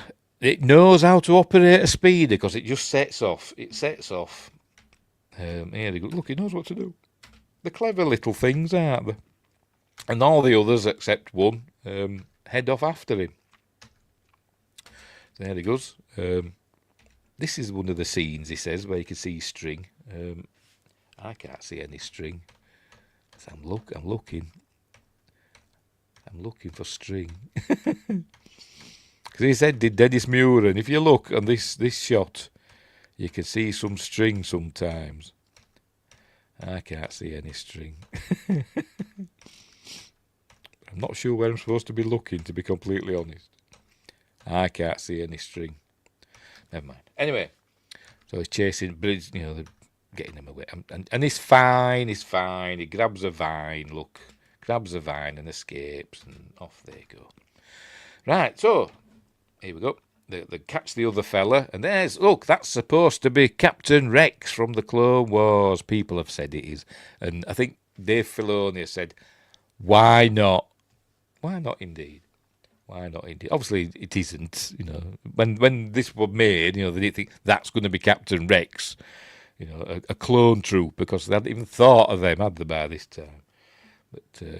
But, it's just a nice coincidence. They just happened to have somebody there that looked a bit like Captain Rex from the Clone Wars. Anyway, right, so they get in. Here we go. They're planting explosives and all that stuff. They bring Luke before the Emperor and all that. I don't know where these guards go. So, leave us. And they just go round there. I don't know where they go to, because we never see them again. There's all this fighting going on in a bit. They don't come round to see what's going on. So maybe there's another lift door around the other side and they've sodded off. I don't know, but anyway. Anywho, to the confrontation between Luke and the Emperor.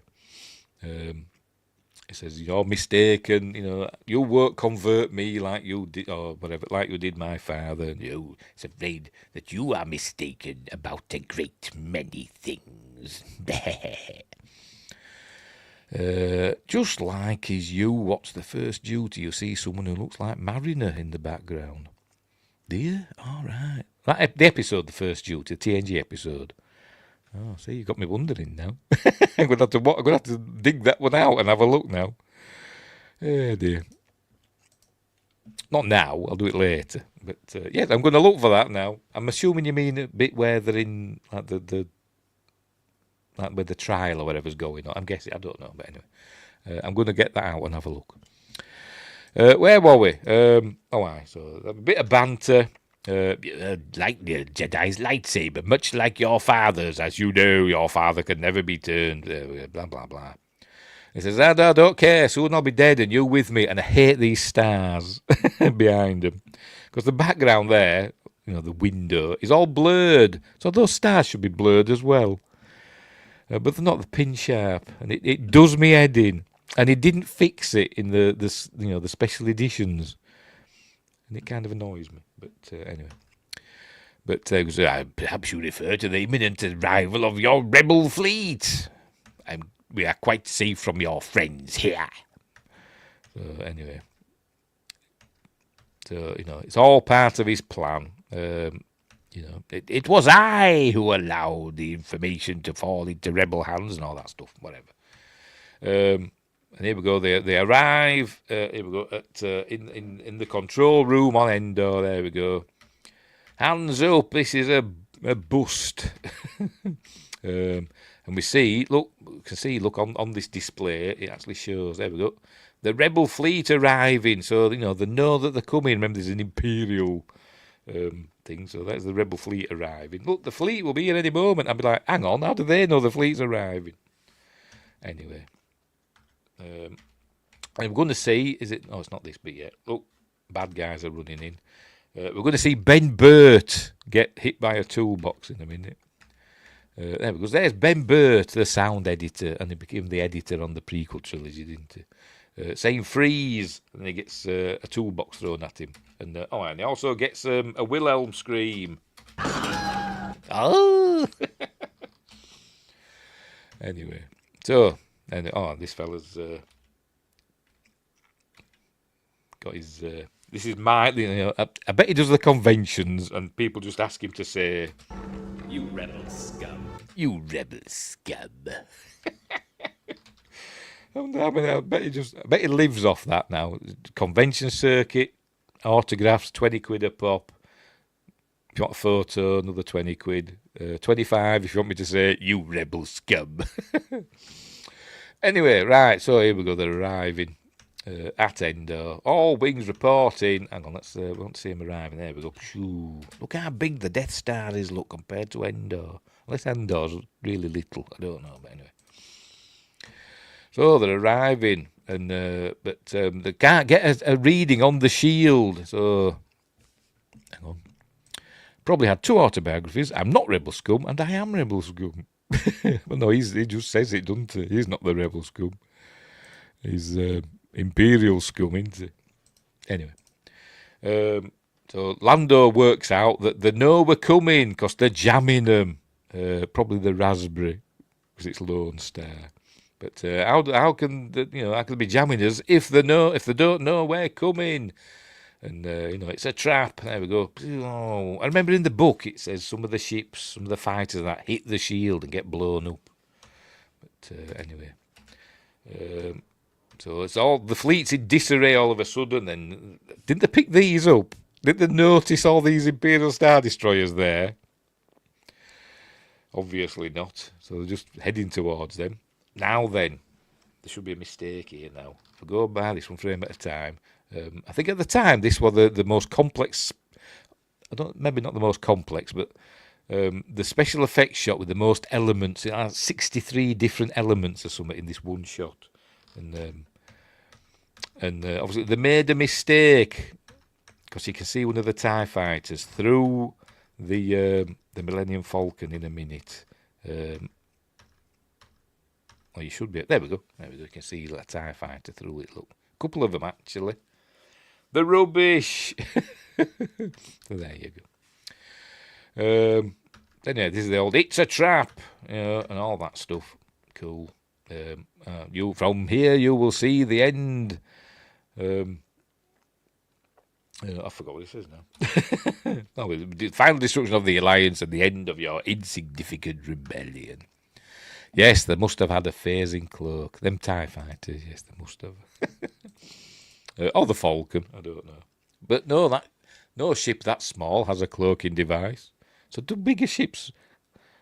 Is the Star Destroyers with cloaking devices? I don't know, but anyway. Anyway, so Luke's gonna get him. He's gonna give in. There we go. And it's unavoidable. It is your destiny. To say, take your Jedi weapon, strike me down with it, and your journey to the dark side will be completed. But anyway, they've all been captured. There we go. There's AT-STs. They've all been caught. And but here comes 3PO going, "Hello down there. Are you looking for me?" And but it's the attack of the whatchamacallit, the Ewoks. Here they come, the Ewoks. Attacking with their bows and arrows and stuff. And so the fight begins, and it's all cool. But the Ewoks take a pounding at the start. Here we go. Pew pew. I love the sound, by the way, of the AT-ST blasters. Pew. Anyway, whatever. So they're fighting away. They can even fly, look. They can even fly. Or glide, or whatever. They're trying to trip up the walkers. Not doing a very good job. Look, they got him with a bolus. And we see, I think we see Wicket not doing a very good job with them. There we go. Just like in Phantom Menace. So George just repeats himself, doesn't he? Because in Phantom Menace, it's obviously made after this. We see Jar Jar, don't we? Do the same thing with the. He just repeats himself. It's very unoriginal. Sorry, George. Anyway, they can't get in, the code's changed. So they need R2 to break the lock. Sorry, I've got a tickly nose. Means I'm going to have an argument. Right, so they're firing got little catapults or whatever they call them. By the way, they were blowing trees up, left, right and centre. There we go. Because they were allowed to, because it was all going to be chopped down. So they were allowed to destroy a few trees while they were at it. Right. Meanwhile, back up in space, the space battle carries on. For years and years, this was the best space battle ever put on film. The Battle of Endor. I think it were only beaten by the Battle of Scarif in Rogue One, in my opinion. I thought Deep Space Nine did some amazing ones as well, but they didn't go on quite as long as this, did they? That's me. Proves. Excuse me. The Star Wars universe is a simulation. Yeah. Our universe is. Just repeats itself. It's poetry, it rhymes. Dear. Anyway. Yes. By the way, they're headed for the medical frigate. I love saying that, frigate. Because I'm a child. But anyway, he's lucky thinking, why aren't those Star Destroyers attacking? But it's where we learn that they're just there to stop them escaping because the Emperor has something in store for them. It's where your friends have failed. Now witness the firepower of this fully armed and operational battle station. He kind of turns into Davros, doesn't he? Now witness the firepower of this fully armed and operational battle station.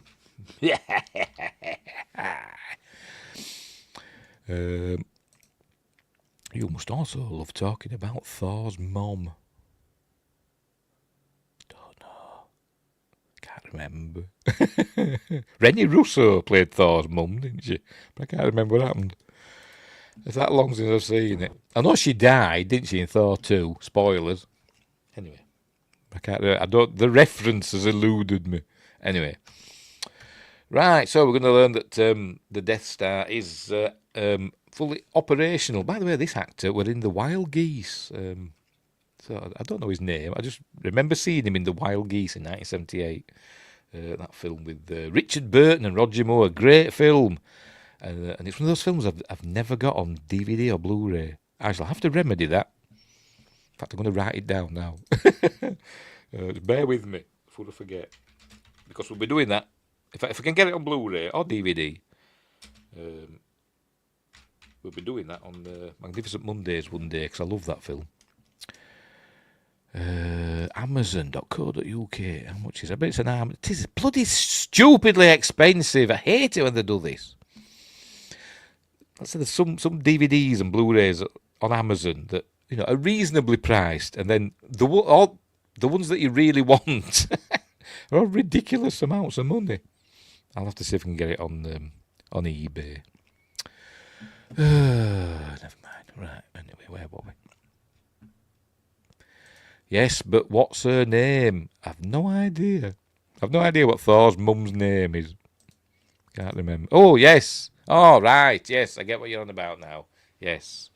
I remember now. Because I was saying, I love to say frigate, don't I? Yes, and that's a name, isn't it?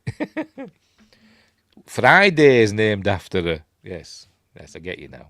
I told you I can't think laterally, or whatever the phrase is. Anyway, fire, he says. So here we go. By the way, this Death Star, the beam comes out the middle there and shoots through. Look, do you notice? Look. But in the original Death Star, I think it didn't come out of there. It just came out of there and shot from there, didn't it? The middle beam. But in this one, because it's more powerful, I'm guessing. Don't know. There we go. The blow up a Mon Calamari cruiser. Luckily, not the one with Admiral Akbar on. Right, so Admiral Akbar's saying we've got to retreat. I says, well, we've got to give Han more time. Meanwhile, the battle rages on Endor. Here comes R2. There we go, and plugs him in. But then this stormtrooper shoots him. Hang on in a minute. Shoots R2. There we go. Hang on, where are we? Shoots R2. So for his trouble, Han Solo shoots him right in the face. Oh no, it isn't him. Which one is it? He shoots one in the face in a bit. Or before this, I mean. Where is it? That's him. There, got him right in the face. It's for kids. Anyway, so they can't use R2 now because R2's not dead, don't worry, he's fine. He's just not working very well. Look, he's doing all that. So he's got to hotwire it, but he doesn't do a very good job. Meanwhile, Chewie and a couple of his Ewok mates... by the way, this bit. Everybody cries at this bit, don't they? Because an Ewok's died. Showing the price of war and all that. That's off again. Look, taking out another cruiser. And Han says, engage those Star Destroyers at point blank range. And says, we won't last long against those Star Destroyers. And he says, we'll last longer than we will against that Death Star. And we might take a few of them with us. Meanwhile, they managed to destroy the shield generator. Are the shield generators so vulnerable on a Star Destroyer? But anyway, they managed to destroy it on that one. So they're taking the pasting now, of the rebels and the Ewoks. But Luke's going to turn now. He's going to sort of, give in to his anger. Because there we go. Because he say, good, I can feel your hunger. Strike me down with your Jedi weapon, etc. And he does. Well, he tries to. There we go. Uses the Force, grabs his lightsaber. But Vader stops him. George Lucas was saying, let's go back again. Where is it? There you go. George Lucas in the commentary was saying, but Vader wants Luke to kill the Emperor so that Vader can take over the Emperor, and he and Luke can rule the galaxy as father and son. Why don't Vader just kill him? Anyway, obviously the Emperor wants Luke to kill Vader, and take your father's place. But anyway. Never mind. Why don't they just gang up on the Emperor and just kill him? And then Luke can concentrate on turning his dad back to the good side. But anyway, never mind. Right, so here comes Chewie. He does a Tarzan thing, which is stupid. Is it going to show it here? Is it going to show it? Hang on, where are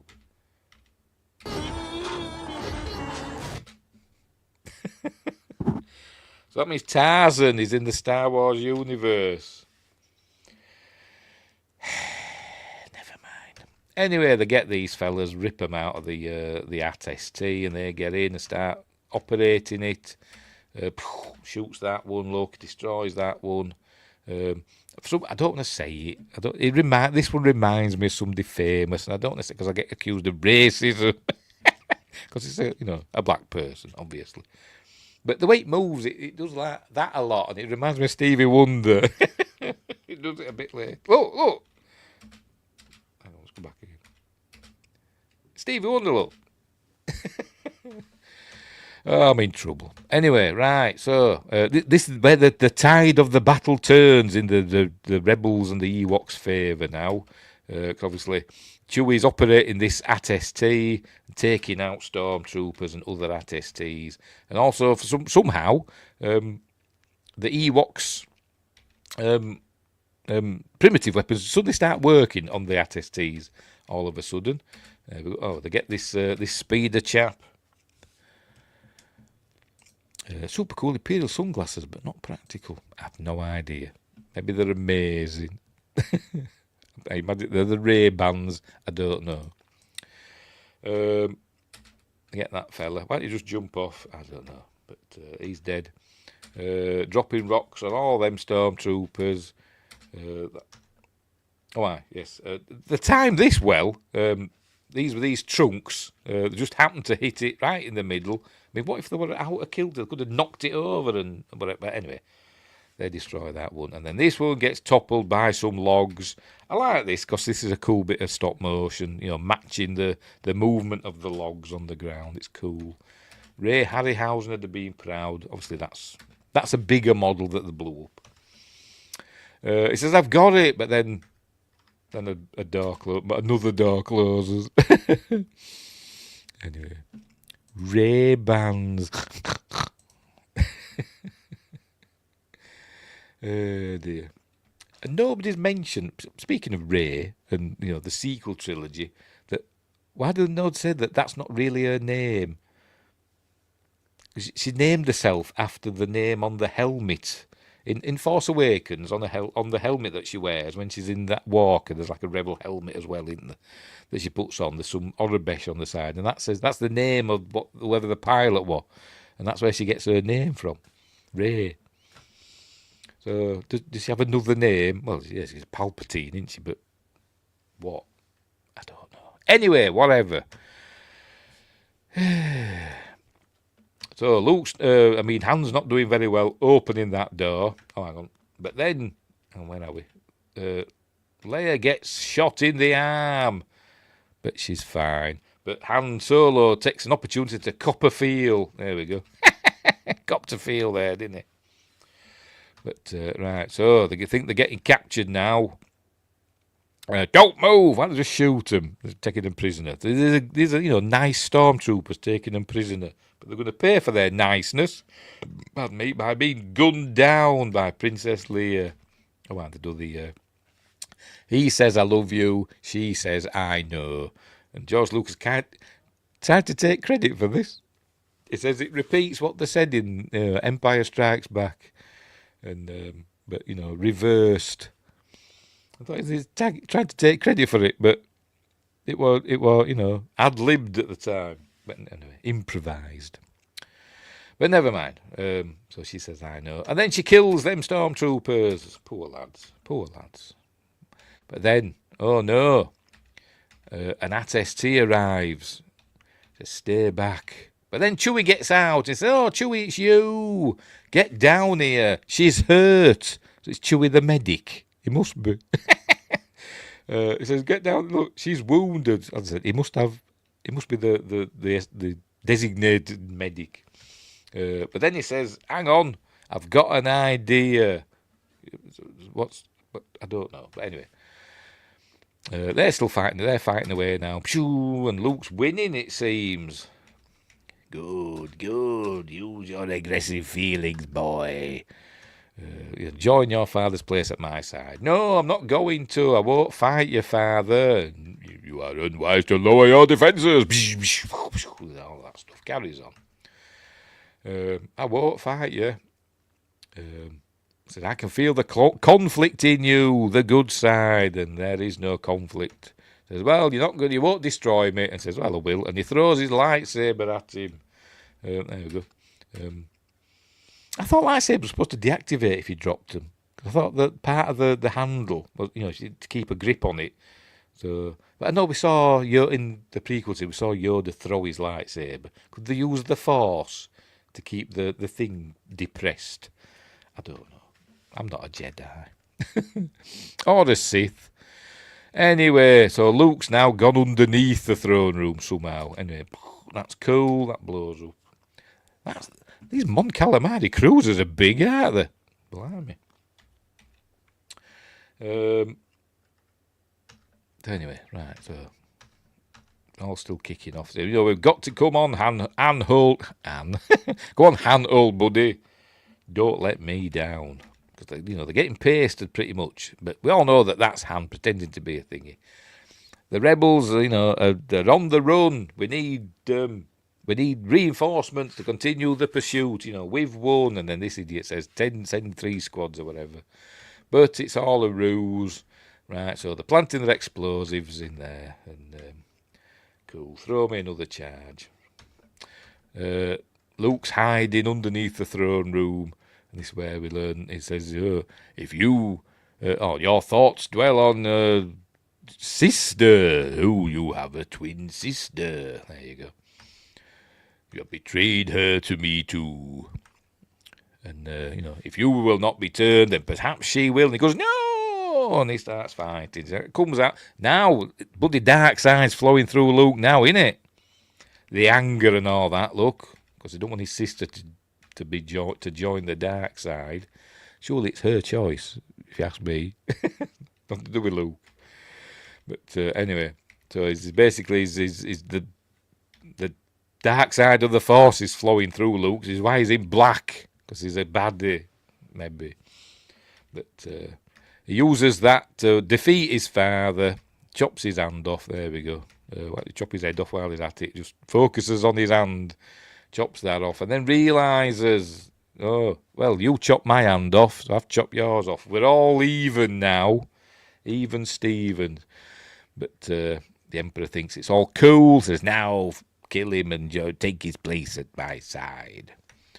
And he says, no, I'm not gonna. There we go. I've got my pound of flesh. Everything's hunky-dory. I am a Jedi, like my father before me. There you go. So he goes, so be it, Jedi. There we go. So be it, Jedi. Meanwhile, on Endor, that thing blows with the biggest explosion ever. I hope they weren't that close to it. Because it's taking half of Endor with it, isn't it? But anyway, they've blown up the shield generator. And the shields are down. Commence the attack on the Death Star's infrastructure. Whatever, superstructure, whatever. So off they go to the Death Star. That's where we learn that the Emperor's got electrical powers. Force electricity or whatever. There we go. If you will not be turned, you will be destroyed. Zzz, gives it all that look. So he's zapping Luke, getting his fillings and everything. Your feeble skills are no match for the power of the dark side. So old infinite power and all that, innit? That's what we learn in the prequel trilogy. But Vader's looking to the Emperor and his son. It's like, and thankfully in this one, in the new versions, in the Blu-rays, he goes, no, doesn't he? But luckily he doesn't in this. Because you don't need that. He just looks. He glances to the Emperor, glances to his son, and thinks, oh, sod this. Picks up the Emperor. There we go. Picks up the Emperor and chucks him down the shaft, because there's always, or at least there's a railing. This may be the only railing in Star Wars, to be honest. But chucks him over there. Down he goes, ah! And I just keep thinking of Robot Chicken now. that episode. They're playing that din, din, din. Anyway. If you've seen it, you know. So the Emperor falls into the reactor. Somehow he survives, we know, but there he goes.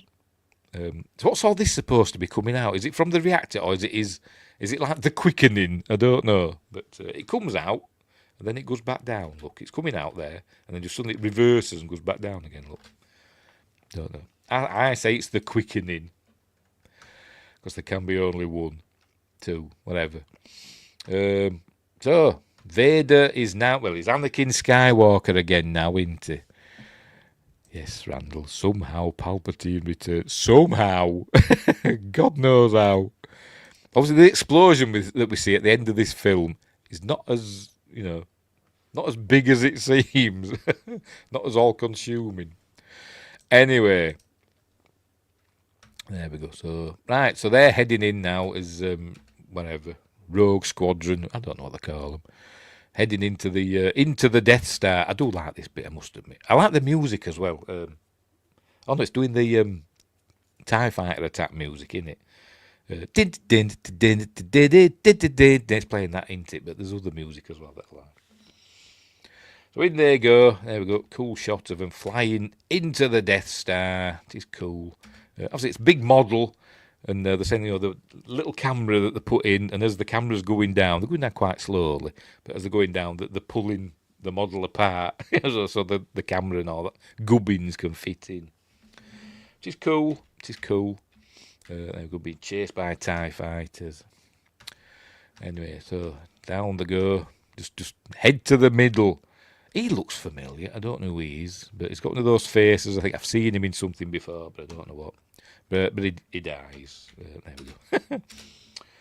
we go. Gold leader. It's Gold Group. There we go. So there, they take some of them back. Some of them head back to the surface. Meanwhile, I think, is it this one or that one? One of these Star Destroyers blows up. It's that one. Yay! Oh, and they're going to take out the shields on the Super Star Destroyer. There you go. We've lost our bridge deflectors, but this A-Wing's going to take them out. I think it's the A-Wing.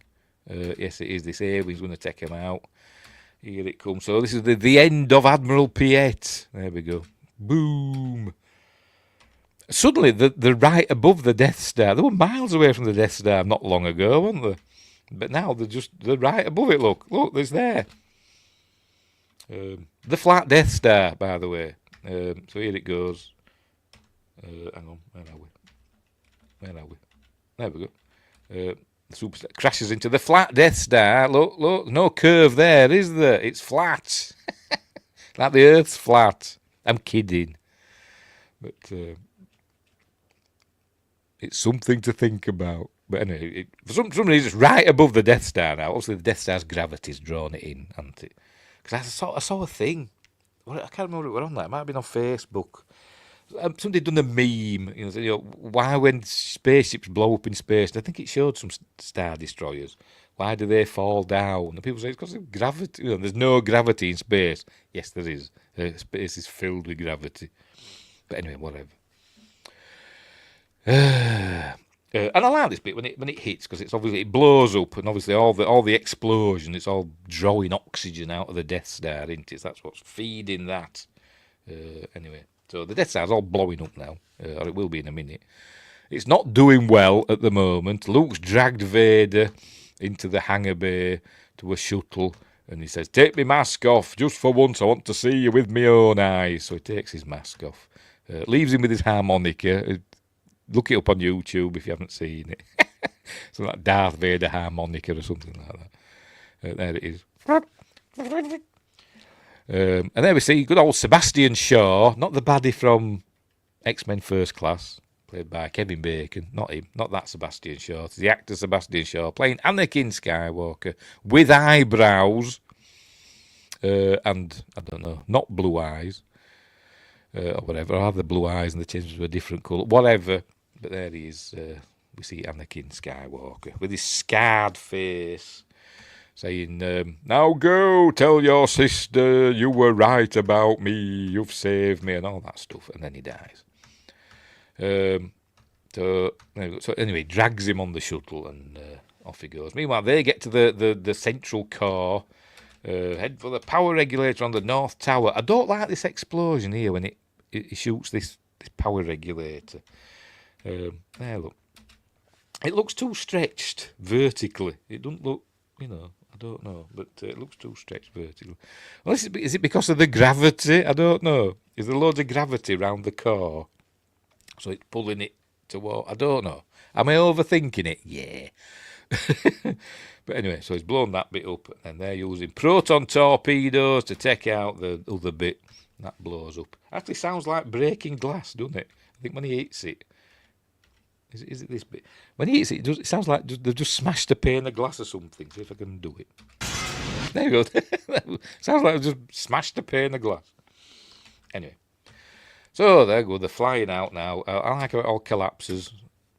Again, he repeats that again, doesn't he, in Phantom Menace, when Anakin takes out the generator thing, whatever, on the droid control ship. But whatever, poetry. It rhymes. Luke takes off in his shuttle, narrowly avoids getting hit by that, whatever that is. A microphone boom or something, I don't know. A camera stand, I don't know. But part of the Death Star.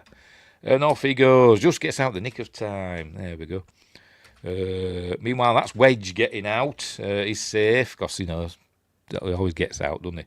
And this is the bit where the Falcon is not supposed to make it, or it wasn't in the original script, didn't make it. And Lando and everybody on board died, but they decided, yay, yeehaw, they made it.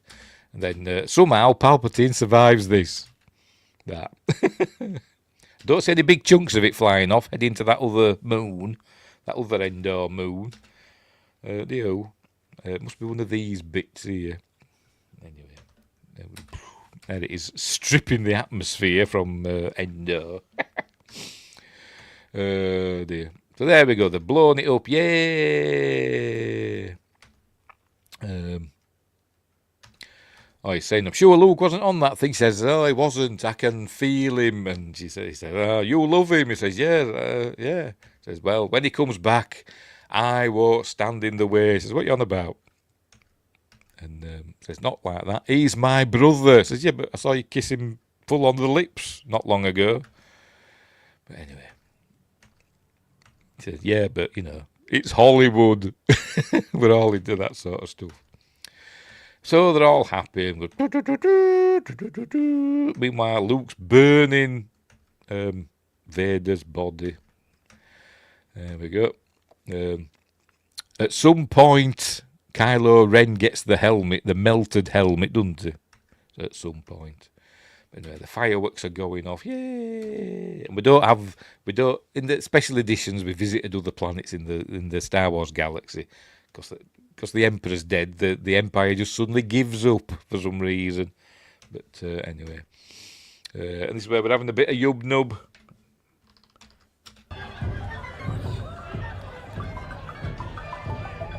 There we go. Bit of yub-nub. Not the new one. Well, we want yub-nub. So they're all happy. Look, yeah, we're all happy. Yeah, just burnt my dad. There's Wedge. Look, yeah, I've survived again. And there's Luke watches on as Yoda, Force Ghost Yoda, and Force Ghost Obi-Wan are joined by Force Ghost Sebastian Shaw, not Force Ghost Hayden Christensen. I still don't understand that. I genuinely don't understand that. But anyway, and he's still got his eyebrows on. But anyway. So they're all happy. So never mind all the millions he's helped kill. Just take out the Emperor. All is forgiven. So anyway, and there we go. And then they go one last photo opportunity, and the film ends. Amazing film, directed by Richard Marquand, who will go on to direct. I forgot the name of it now. I saw it in Egypt, of all places. It was on the telly.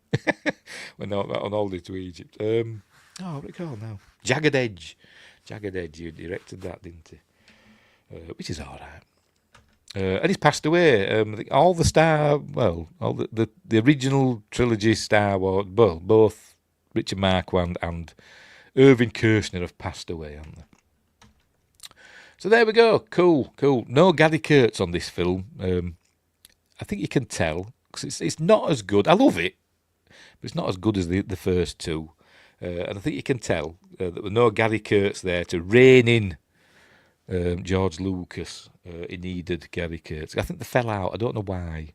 They fell out. But he wasn't a producer on this one. I don't think. No. Howard Kazanjian. But and a great ending. Peter David died. Oh dear, Peter David. Oh, crikey. The Star Trek, right? Is that Peter David? Oh, I'm thinking of somebody else. Oh. Hang on, let me check.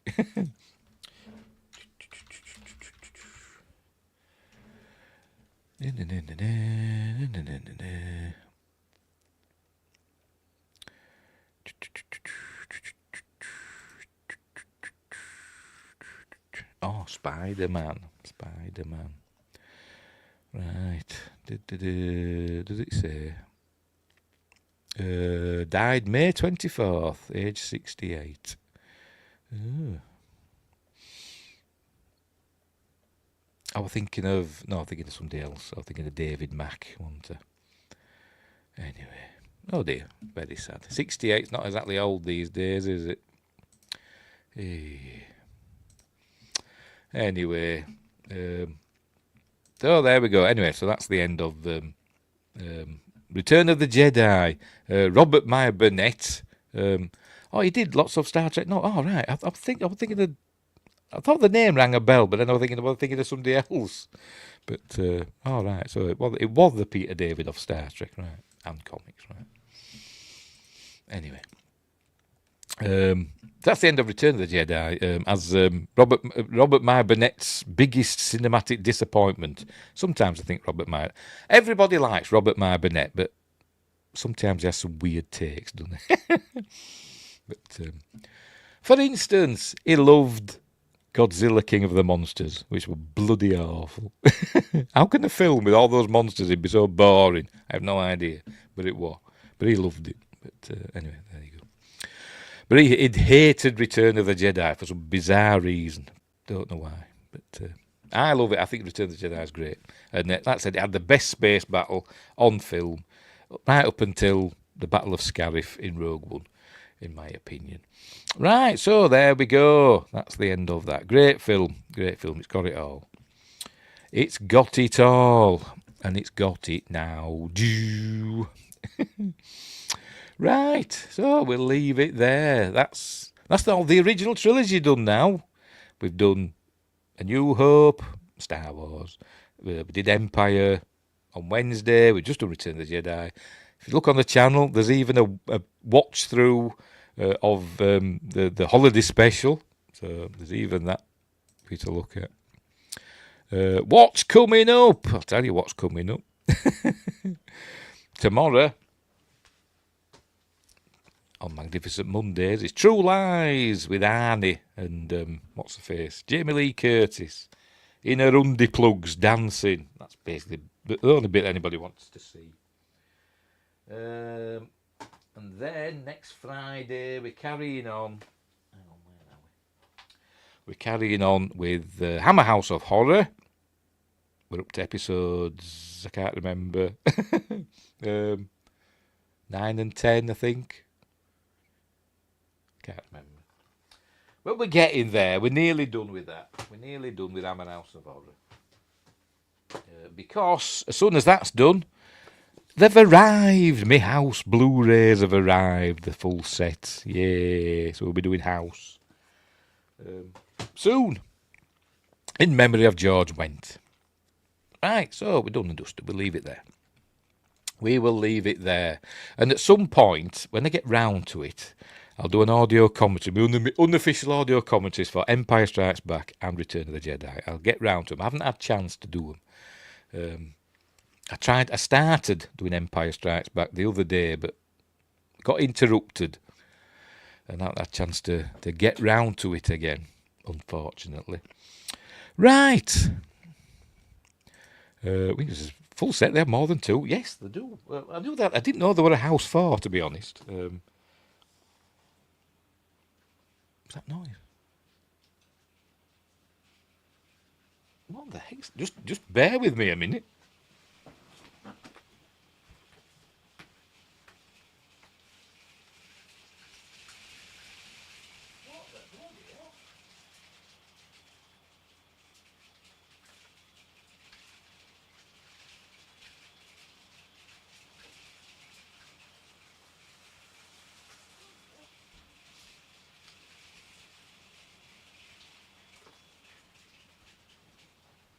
But just a minute.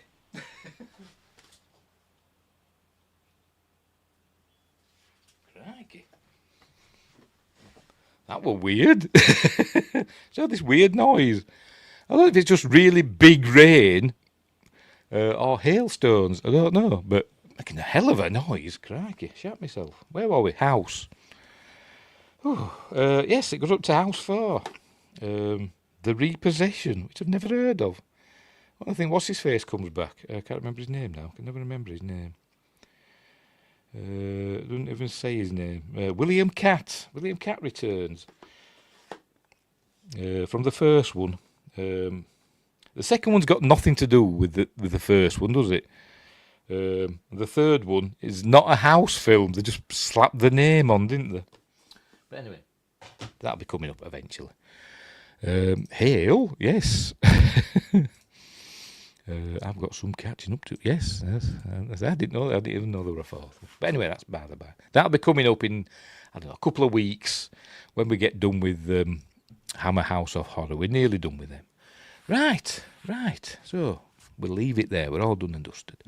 So thanks, Wingrace, for keeping me company, and Randall Wong as well, keeping me company while I waffle on about Return of the Jedi. Great film. It's got everything ish. And lots of memes in it, and it was the theatrical version, which is miles better than the special edition, which is not good in my opinion. Although I do like the bits where we see them in the galaxy where they're celebrating, like on Tatooine and Coruscant and Naboo. We see them celebrating the end of the Empire and all that, that's cool. But Jedi Rocks lets it down, doesn't it? Badly. Sometimes George can't help himself, can he? Anyway, so we'll leave it there.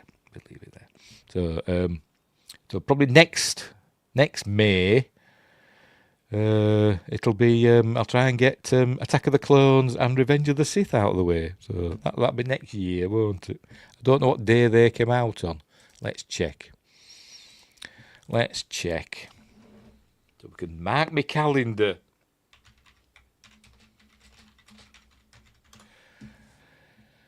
Now then, that was episode 2, Attack of the Clones. That was released on, I'll go with the United States release date, May the 16th, 2002.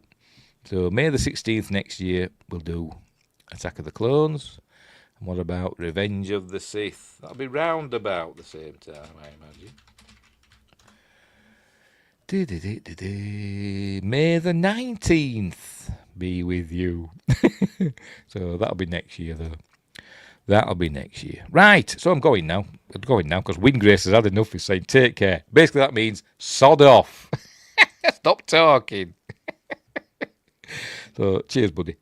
So, I'll see you later. I'm going now. So, thanks for watching. Wherever you are, look after each other. And until next time, may the Force be with you. And until next time, I'll say thee.